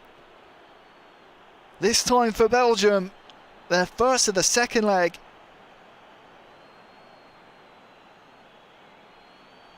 It's going to be a big, big half of Pez for them. But that's a good start. Yeah, it's 1 goal down. I mean, it's early in the half as well, so you get a little bit more underneath you, you might just cause a bit of an upset hit. Yaremchuk has so much time, he pulls the trigger himself. And why not? Yeah, space just opened up for him there, and again, if you have that space, just carry the ball, have a go, might as well. And given the amount of kind of the leeway that the Ukraine have to play with here, why not have a go from there? Leeway indeed. The current score is 7-3 in Ukraine's favour. Zinchenko takes it past his man, steps it up as well for Malinovsky. It's off the line.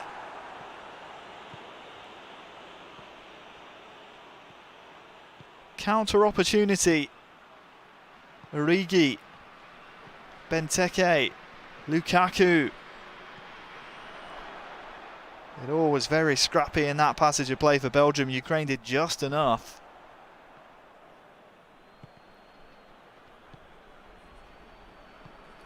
It's not the prettiest Pez we've seen. De Bruyne looking for Tielemans, peeling away. And the improvised finish, not of a high enough standard.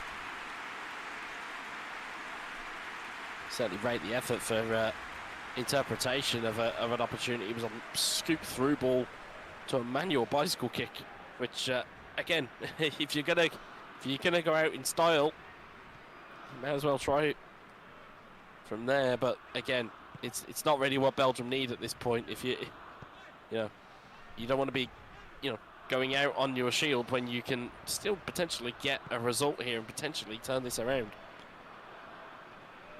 Half an hour to play in the tie.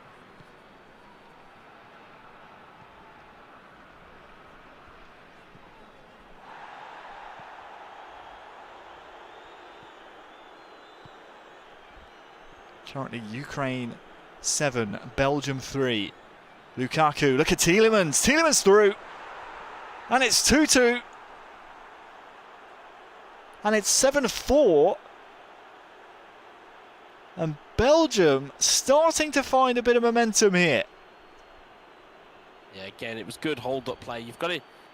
The secret to Belgium and the secret to playing well with them, utilise that strength up front. You've got you've got Christian Benteke in one sense, but you've got Romelu Lukaku, one of the strongest players on eFootball PES. Utilise that strength, hold off your men, and allow players like Tielemans and De Bruyne and those types of players to get forward, because that's going to be where you get goals. And no sooner is that tactic employed, do Belgium see a little bit of good fortune. Well, they win the ball back here as well from the kickoff. Ukraine 7, Belgium 4.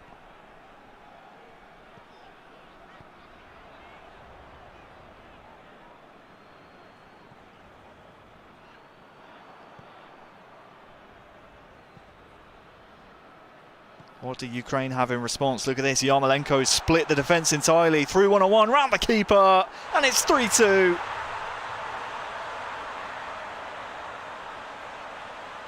Back to the status quo. Ukraine score again.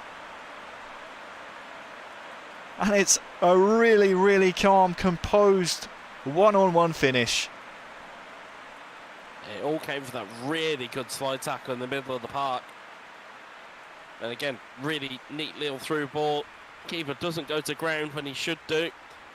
One of the major things you teach your keepers as even as kids is that if you're coming out, you take everybody with you. Doesn't matter if it's friend or foe, you take everybody and get the ball. But Courtois clearly did not get that memo.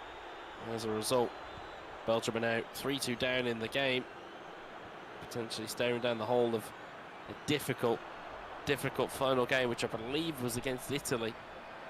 Absolutely right. Ukraine coming forward once more. Junior Moraes has played himself into danger there, but he's won the ball back. But it won't count because I believe it's Alderweireld who is fouled in the build-up.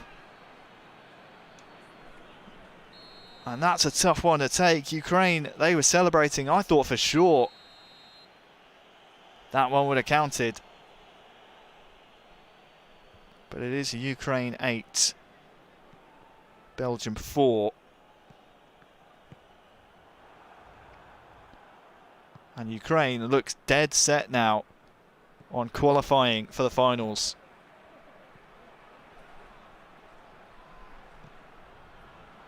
Well, Vanaken's through and he snuck it past the keeper. This is the game that just keeps on giving. And it's given another goal from Belgium. What a ball it was. I think it was from Hazard to find Vanaken. Excellent use of the lofted through pass. Yeah, you can see that Eden Hazard using his slightly burlier frame these days. Finds a neat little lofted through ball. See, they're just holding off the defender, scoops it into the box. It's a lovely volley from Vanaken. Keeper gets a hand to it, can't keep it out. It's not the first time we've seen Vanaken pop up with goals today. I don't think it'll be the last time either. Oh, the super sub comes through. Makes it 3-3 on the day. Credit to Belgium, they've given it a good go. Fethi El Turco has not let Sergo Bibica do whatever he likes. And he's won the ball back here. Hazard to Vanaken. Carrasco. Origi in 1-on-1. And it's 4-3 to Belgium.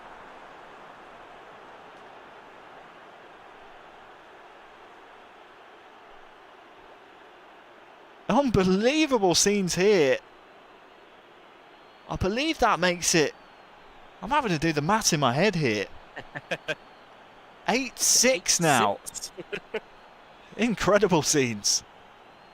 Yeah, and again, real quality of build-up from Belgium as well. They've, like we've said, they've not been without the quality to get in and get goals. They've not been without that in their arsenal, for lack of a better term. They've been well worth the potentially a victory in this game, but again, they're still 2 goals shy of a full tie victory, which again puts them in a particularly tough environment going into the last game. If this result stays as it is, they're going to need something from Italy, and they're going to need a hand from somewhere else. Well, we knew it would be a tight group, this Group B. We saw it at the top of the show. Belgium might get another goal here, but instead it goes the other way. It was so close between the top 4 teams in Group B. Konoplyanka has shrugged off the challenge. Lovely sidestep as well from Boyalski. Konoplyanka wide. Would have been a lovely goal. A sidestep here really made it, but Konoplyanka couldn't get the celebratory goal for Ukraine. It won't matter because the aggregate score puts them in a qualification spot. And I believe we're right in saying they can't be caught at this point, can they, Wes? So this will be a celebration party for Ukrainian fans. Yeah, Konoplyanka's through once more. He's got 2 to find. One of them's Marlos. Yaremchuk couldn't quite get there. But there we go. Ukraine, they see out Belgium 8-4. 8-6 even on aggregate. I mean, pick a number. There were plenty of goals, Wes. There was so many of them. And interestingly enough, going into this final game now, I believe Turkey are on 10 points. Belgium are on 9. Italy are in second on 13. So they are safe as well. So Italy are also through to the knockout. So it's now going to be a shootout between Turkey and Belgium in Group B. Obviously, we know Group A is decided. But I'll keep my eyes and ears peeled across that game. Absolutely. As I believe we're going to a different game in the final game. Yes, we are indeed. We are going to see a rematch of the match we showed as our main event, so to speak, from last week. It's Germany taking on Netherlands. Don't go anywhere. It's going to be an absolutely massive game.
Well, it's time for our final match of the stream. Two massive nations who met last week.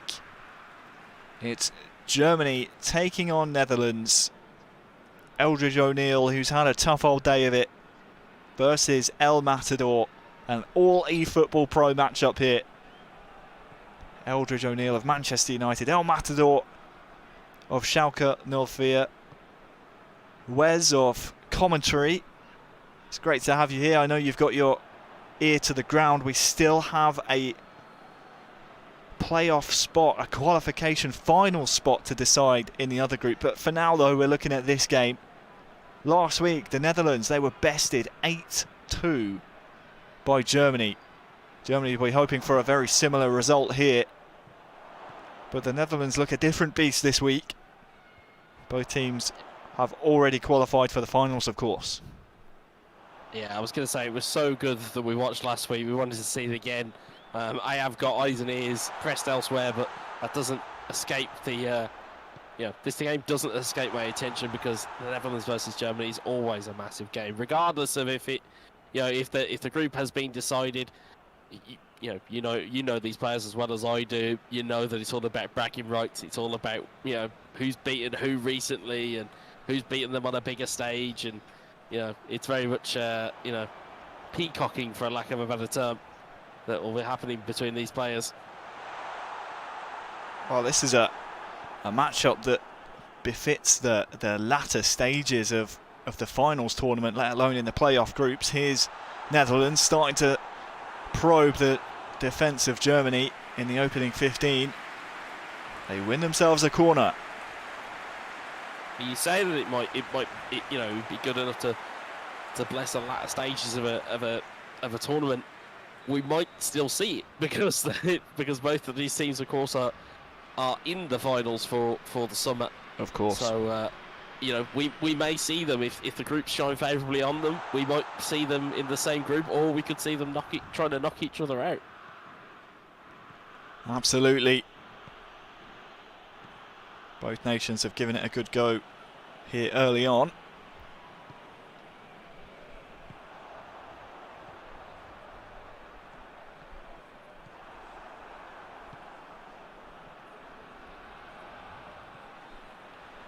Amiri, Timo Werner, Gundogan,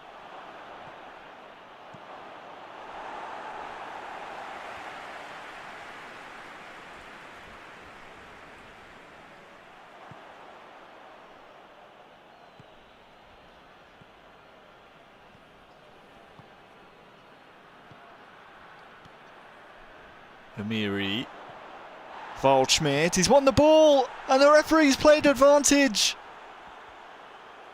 and Germany take the lead. What an advantage played by the referee. Could have easily called it back for the free kick, but let's play run on, and Kai Havertz that's the benefactor.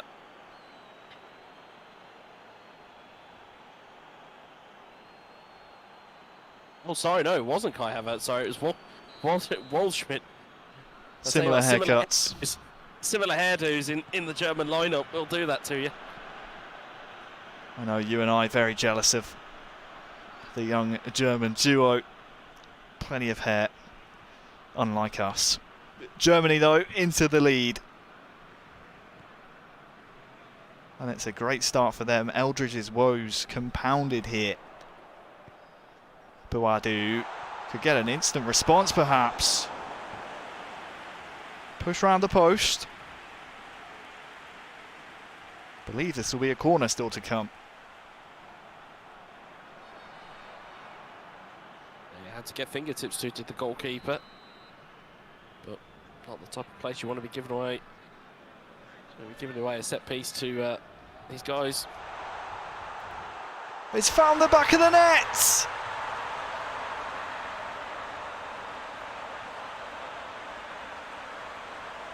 The second ball never dealt with by the German defence, and there's your equaliser. Boadu rising the highest, and it's 1-1. Yeah, it's very, very poor goalkeeping in truth, but as we've seen before, you know, the ability to drill a corner in, if you deliver it at pace and it, you know, the keeper will come out and maybe flap at it, maybe not. It's not the first error we've seen from Manuel Neuer, both in a domestic shirt or an international shirt through the broadcasts we've seen. And again, benefactor, as soon as the goalkeeper's on the floor, if you've got an open goal, it can be very easy to find the back of the net. Well, here is the goal scorer for the Netherlands. Finding his way out onto the wing here, and it's gone almost to the front post. I think it was Luke de Jong there. Memphis still in the box, taken down, and it's a penalty. Depay bundled to the ground.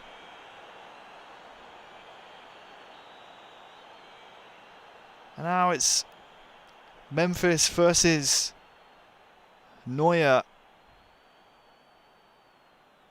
Unless Eldridge chooses a different champion to take the penalty, it will be Memphis versus Neuer.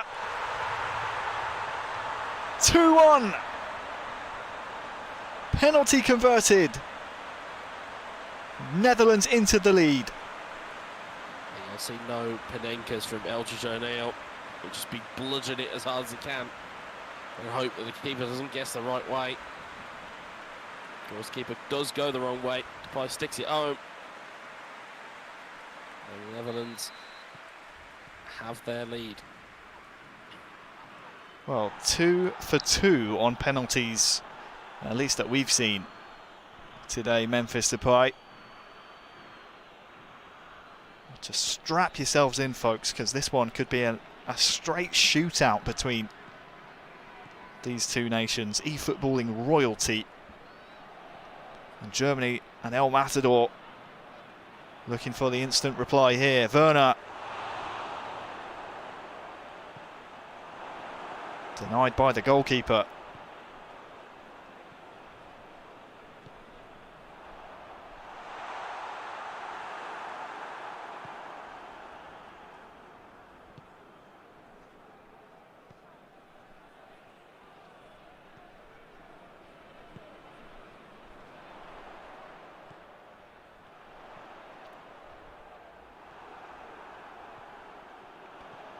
Strootman. Eldridge looks good coming forward, but now he's got some defending to do. He's done that well on the halfway line. Boadu is arriving from an offside position there, but Eldridge looking much stronger here against tough opponents, and maybe that's going to give Dutch fans around the world a bit of confidence when you do come to the finals. Had some very suspect performances from him earlier on today, but he looks good here against Germany. Yeah, and to be fair, it looks like a much better performance from him all around. It's not just that he's attacking better, it looks like he's getting around the pitch a lot better. It looks like he's getting a lot more about the place, and to be fair to him, he's doing well. The only thing would be my concern is that if you know, if you are a Netherlands fan, or if you are a you know, supporter, yes, it's great that he's performing against the bigger teams, or in inverted commas the bigger teams, but you know, you've got to respect all of your opponents. I'm not saying he doesn't respect all of his opponents, but you have to have a level of professionalism as he tries to get through and tries to make it a difference and get a third goal. But you've got to have that level. You've got to have that level all the way through. It has to be a constant thread. It can't just be, oh well, you know, we're playing Germany today, so we'll play a bit better. It has to be more than just that. Into the second half then. Germany trailing. And Waldschmidt has already scored one. And that was a great chance to double his tally for Germany here. There were 2 men over in truth. The Dutch defence just falling asleep there momentarily. They survived that scare though. Just whistle past the post. It's It's a warning sign, though, that Germany are always going to be there. You see a through ball through the middle. Yeah, Amiri's here, Werner's here as well, and that's your equaliser. He is going to be a threat all eEURO long. Amiri to Werner, becoming very, very popular for El Matador, for Merriman, no doubt for Payamune as well. And there's the equaliser. Well, this is it. You know, you don't have to give them too many invitations to score a goal. It was only that chance that whistle past the post that Germany needed one more opportunity to go and have another go, and setting runners off again here. Werner, 3-2.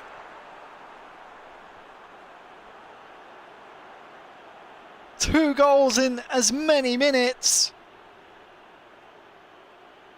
No one tracked the run. And Germany are in front just like that. Well, that's the danger with having two runners going, is that you can only mark one. And, you know, if you're following one too deep, as we saw kind of near it on the closer touchline where it was, I think it was Havertz that was being chased. If you're trying to track another player, automatically you're playing the other player very much onside. So really good awareness from El Matador to find that over the top through ball. It's not over yet, though. By no means. Germany 3, Netherlands 2, half an hour still to play.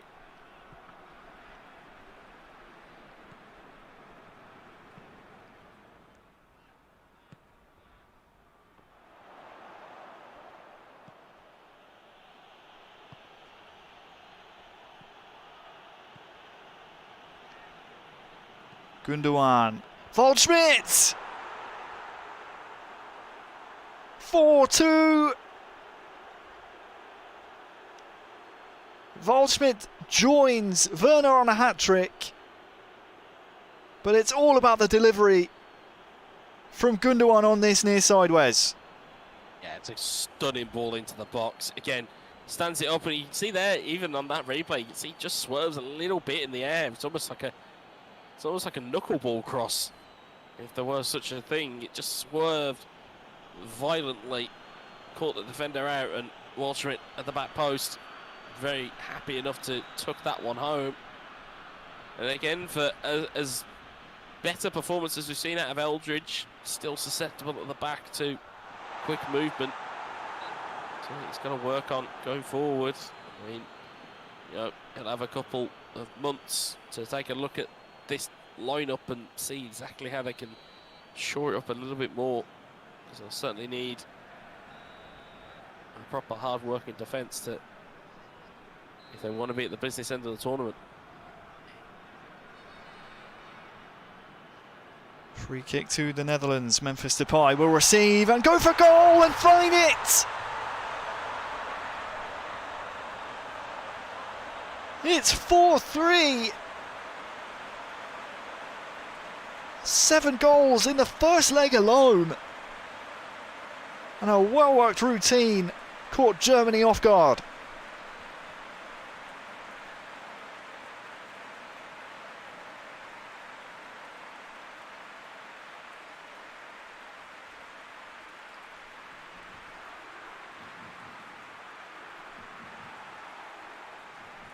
Didn't take much from Memphis Depay there. The first touch set him up so splendidly indeed.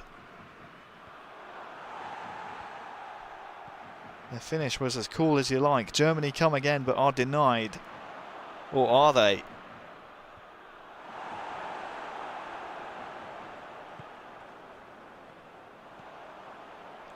Look at the run here from De Jong. This game's really opened up now. The home fans want the equaliser. Eldridge wants to give it to them. Strootman. Blind. De Jong. Cleared away. Now it's El Matador's turn to come forwards.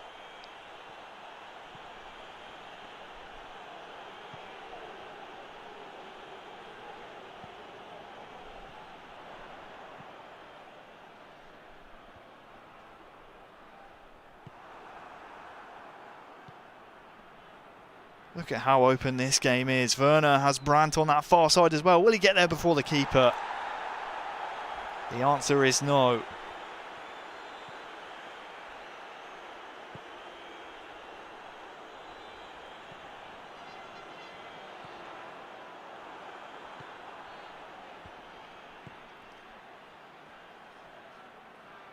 Just so direct from both nations. We're approaching the final 10 in-game minutes now. There's been 7 goals. Are there to be any more? Depay to the line. Weghorst!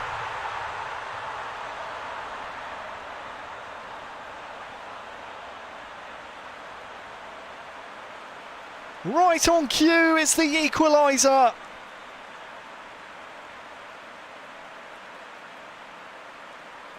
An 8-goal thriller, and we're not done yet. There's the equaliser the home fans wanted. It's been such an open game. And the Netherlands are back on level terms. Whether you like it or not, Weghorst is their man. Whether you like it or not, you've got great pace to find the byline. And again, player like Weghorst, he's inside the 6-yard box. It's where he feeds. And again, gets up, goalkeeper slips. Weghorst is the guy to put it in. And like we said, he's got to be their go-to. He's got to be. Going forward, he has to be. I know that they've got pieces that they can put around him, but Weghorst needs to start. Needs to be their focal point. Potential selection headache then for Eldridge O'Neill. Weghorst is in again. But there's the benefit of having a goalkeeper like Manuel Neuer so quick off his line. Might set Havertz away here as well. But credit to El Matador and Eldridge O'Neill, 2 veterans of the game, giving us an absolute barn burner here.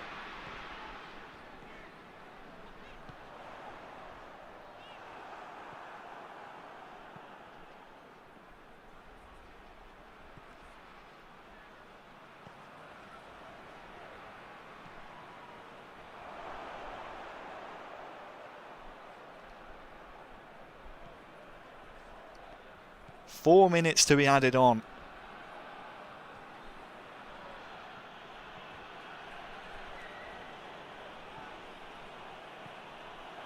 Werner. Brandt just couldn't turn on the ball.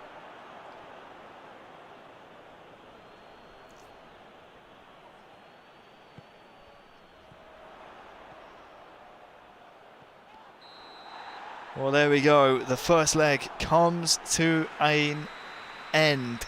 4-4. I want to check out the statistics before we go to a very short break and conclude the second leg. Look at the shots from both nations. 14 shots from both of them. Do not go anywhere. When we come back, we will see the second leg between the Netherlands and Germany.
Well, the first leg had 8 goals Let's hope the second leg provides us just as many. Our final game of the evening. It's between Germany and the Netherlands. Payamune is in for Germany, in Dominator, who's been in some fine form here today. Is also back in for the Netherlands.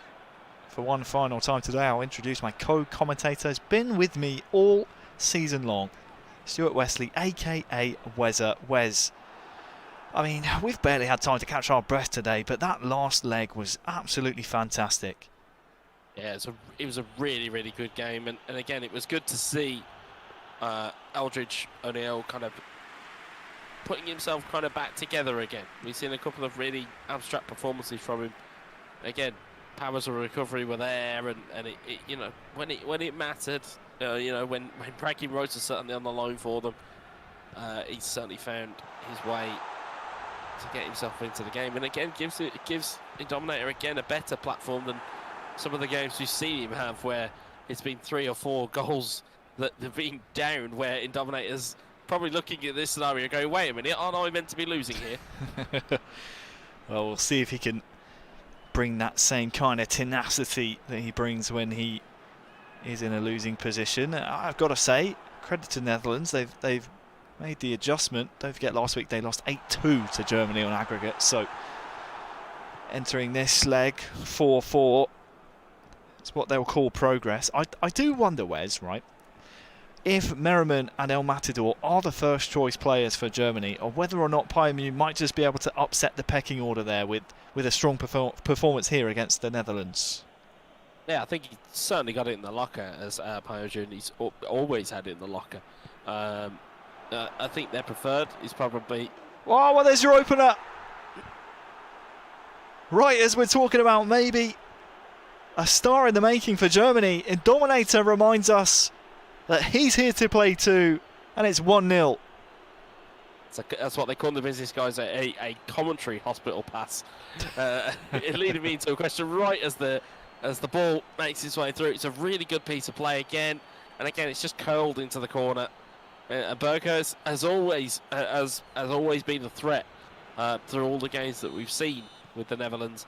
Berghuis appears to be another go-to for Dominator, but to go back to that point, he's always had the game in the locker to be able to upset the kind of the pecking order, as we're about to see, hopefully. Oh, Falschmeid is off the crossbar and in.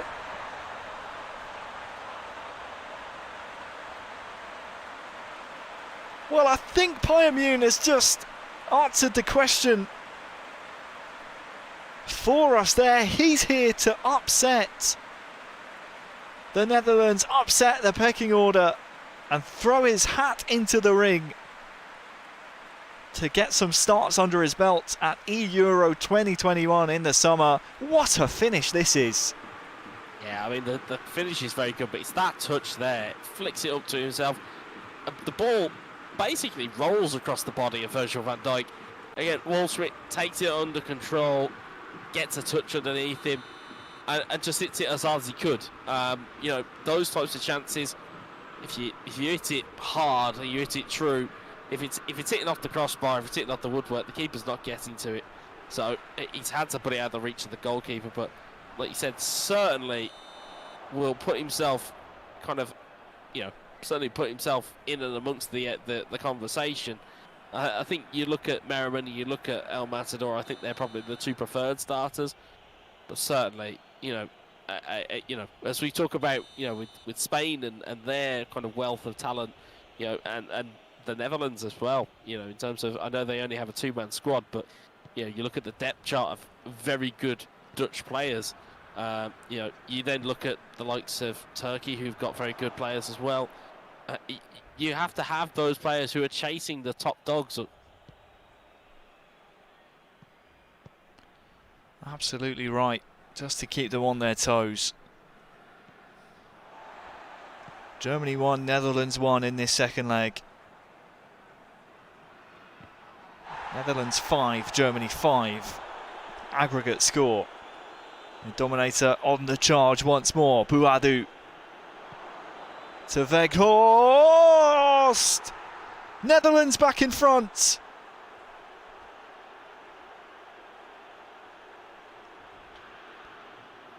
Just like that. It's back and forth. It's going to be another shootout, I think. Wild Western style, Wes. Yeah, and like we said, it's all about bragging rights at this point. They both know that they're home and hosed for the summer tournament. They both know that it's there and it's ready to go. But it's all bragging rights at this point. And again, the move started with Weghorst and the movie finished with Weghorst. You've got to look at it and really, you've got to. I don't know how many times I'm going to say this. I wished for some reason I was the coach of the Netherlands. I'd just be shouting at the screen, going, "Just play Weghorst." It's so easy to do. But unfortunately, I'm not in that position, and I'm sure these guys will know their team way better than I. It's all good for us to talk a good game, Harry, but it's very different when you're on the sticks. Absolutely. Well, Dominator's gotten the memo. Weghorst is almost in once again. When you talk about Netherlands perhaps needing a focal point for that attack. Is it Buadu? Is it Weghorst? Obviously, you have Depay, who is arguably one of those superstars. Perhaps not quite at the level of other talisman for other nations. But now Amiri's looking to give chase. Bit of a selection headache on the virtual pitch as well for the Netherlands, perhaps. Yeah, there's certainly there's depth to this Germany side. It is a youthful look, gone are the days of Thomas Muller, Jerome Boateng, and the like. And in comes kind of the likes of Amiri, Waldschmidt, Havertz, Werner. They have players, and they have, they've still got old heads like Toni Kroos that are still there. But it's not the side it was. But if they can certainly do with some more powerhouses. But they're certainly giving everything they can for this team at the moment. Just a 1 minute added on then. At the end of the first half of this second leg. Is there another goal in it here for Werner? Saved at the near post. It will still be a corner before the half is done.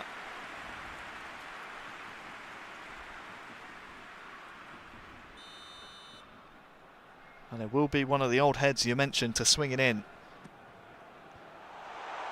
Headed straight away at the near post into the 4th minute of just one added on at the end of the first half. Into the 5th minute now. Waldschmidt looking for Havertz. Will he get there? No, he won't. And the referee finally, after an eternity,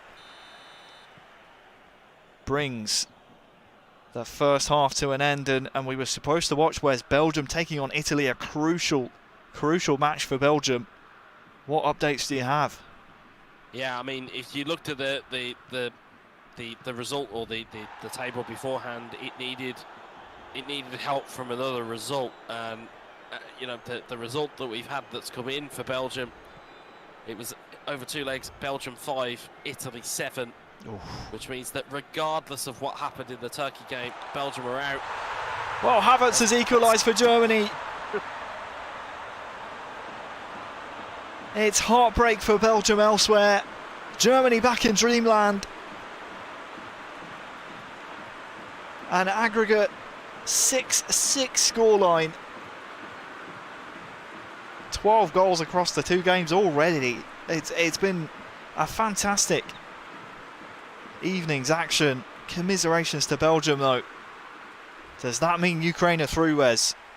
Yeah, so in terms of your top 3, it reads Ukraine, it reads Italy, and it does read Turkey. So it'd probably say the 3 bigger nations out of that group, the 3 kind of expected nations, would you say, have probably came out of that group. And again, you probably look at the Group A and having a look at how the results have petered out.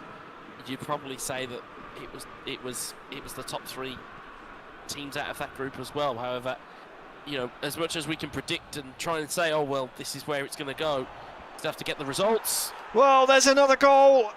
This game just keeps on giving. At the top of Group A. These two nations already through, already qualified. But Indominator is back in front now. 3 goals to 2.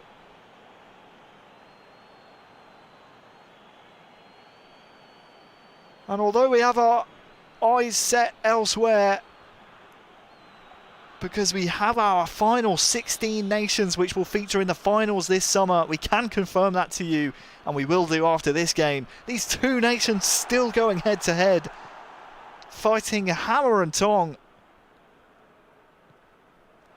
The Netherlands fighting for redemption after a poor performance last Monday when these two last faced each other. They look much improved now. I think if memory serves, I think it was 8-2 on aggregate for Germany. That's right. And again, they're certainly putting on a show here. Cham with the free kick.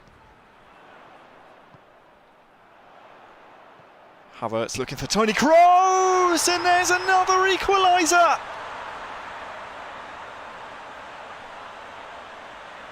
It's 7-7.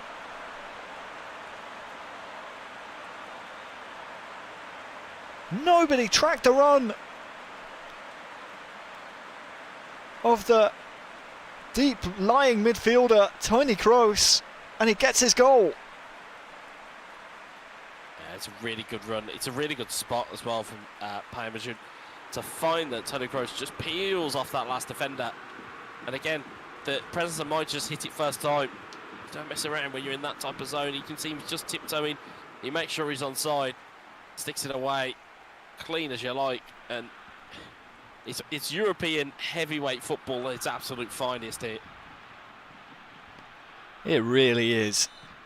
It's 7-7. Still got half an hour. I know, 4-4 in the first leg, 3-3 so far in the second.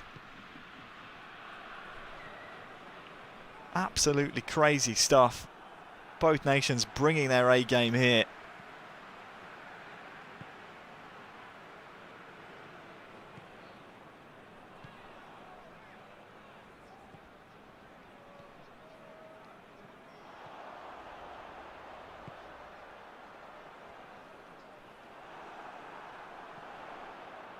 Oh, Brandt is through. He's broken the back line. He's through 1-on-1.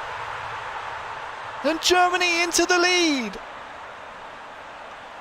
It's 8-7.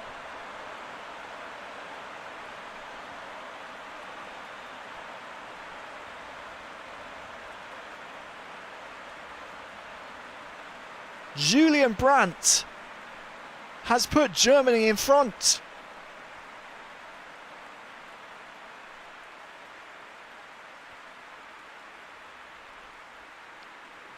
Just was so patient when he was through 1-on-1. Knew there was going to be some manual goalkeeping. Just knew he had to bide his time and just wait for the mistake to be made. And it's the goal that makes it Germany 8, Netherlands 7. Is there more goals, Wes? I mean, at what point do we say enough's enough? I mean, 15 goals across the two legs. That's crazy talk.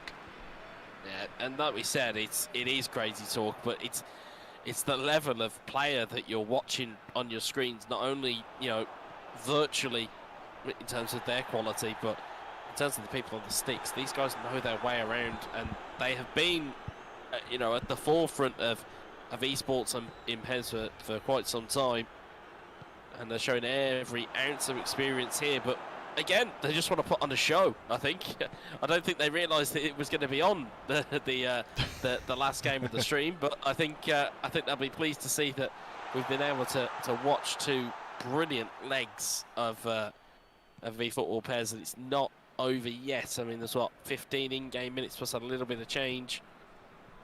It's a sight. It is a sight to behold. It really is. Absolutely. So glad we got to watch this. A bit of a preview almost of what to expect when you look at the amount of huge nations and eFootballing talent there is already qualified for the finals. Stick around after this match, we'll talk you through exactly who you're going to see there. Buadu though has a strike and it's off the far post. Could have gone anywhere.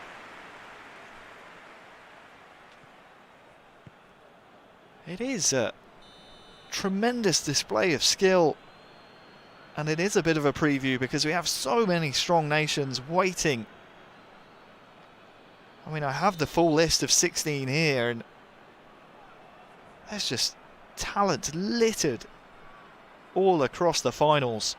Cannot wait for that. I was going to say, Harry, pick your weakest one. I don't think you'll be able to. I think that's the job. It's all well and good going, oh, well, who do you think's the favourite, and you'll be able to kind of talk about pretty much any one of the 16 nations that are going to be there. If you tried to surround somebody and say pick your weakest one, I think that's where you'd have a problem. Absolutely right. A Dominator searching for an equaliser in the final 10 in-game minutes now.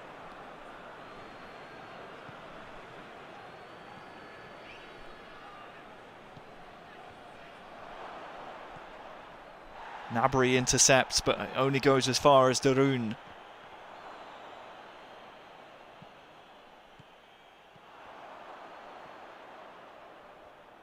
Goretzka and Gnabry combining for Germany. They just need to see this one out.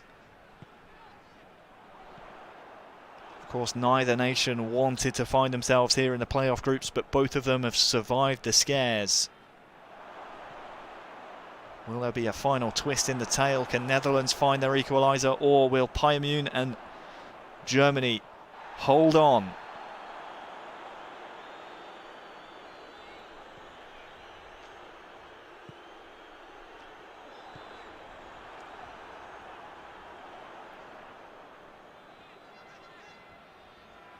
Three minutes added on, and it's looking like we're going to see a Germany victory. 8-7 on aggregate. A much better performance than the 8-2 we saw from Netherlands last week. But Germany still edging them out.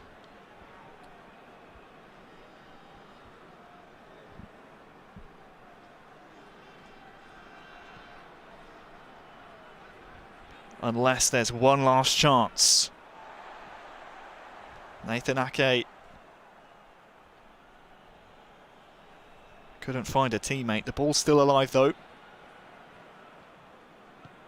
Darun looking for Verkhorst, but that one will signify the end of the game. Germany take down Netherlands 8-7 on aggregate. A wonderful display of Pez and Wes. Oh, I mean, first of all, let's take a break.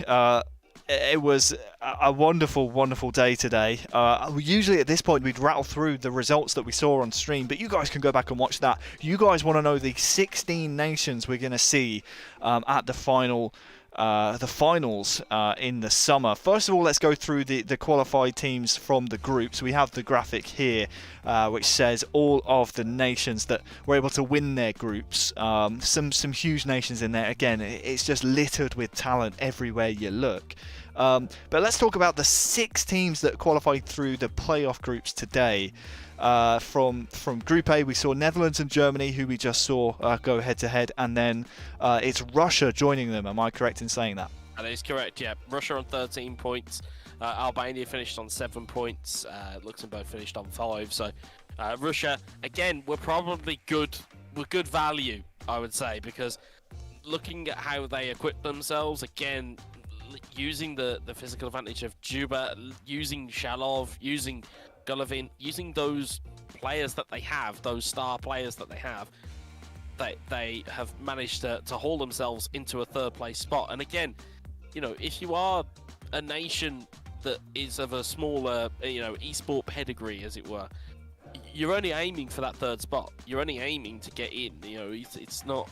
You're not aiming to go, oh, well, we topped the playoff group. You're just aiming to get in, whatever which way you can. And Russia have fantastically done it there with 6 points.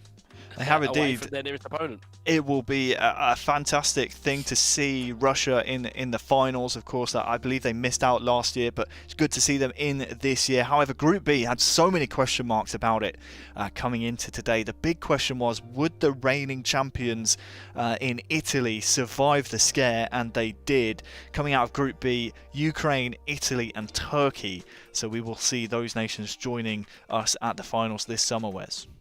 Yeah, and again, props to Ukraine for, again, we said putting results together and putting a run together and getting yourself out of trouble. And again, same with Italy. They persevered. They got through, what was potentially could have been a banana skin. It really could have been, but they managed to get through. They got the results they needed, and out they came.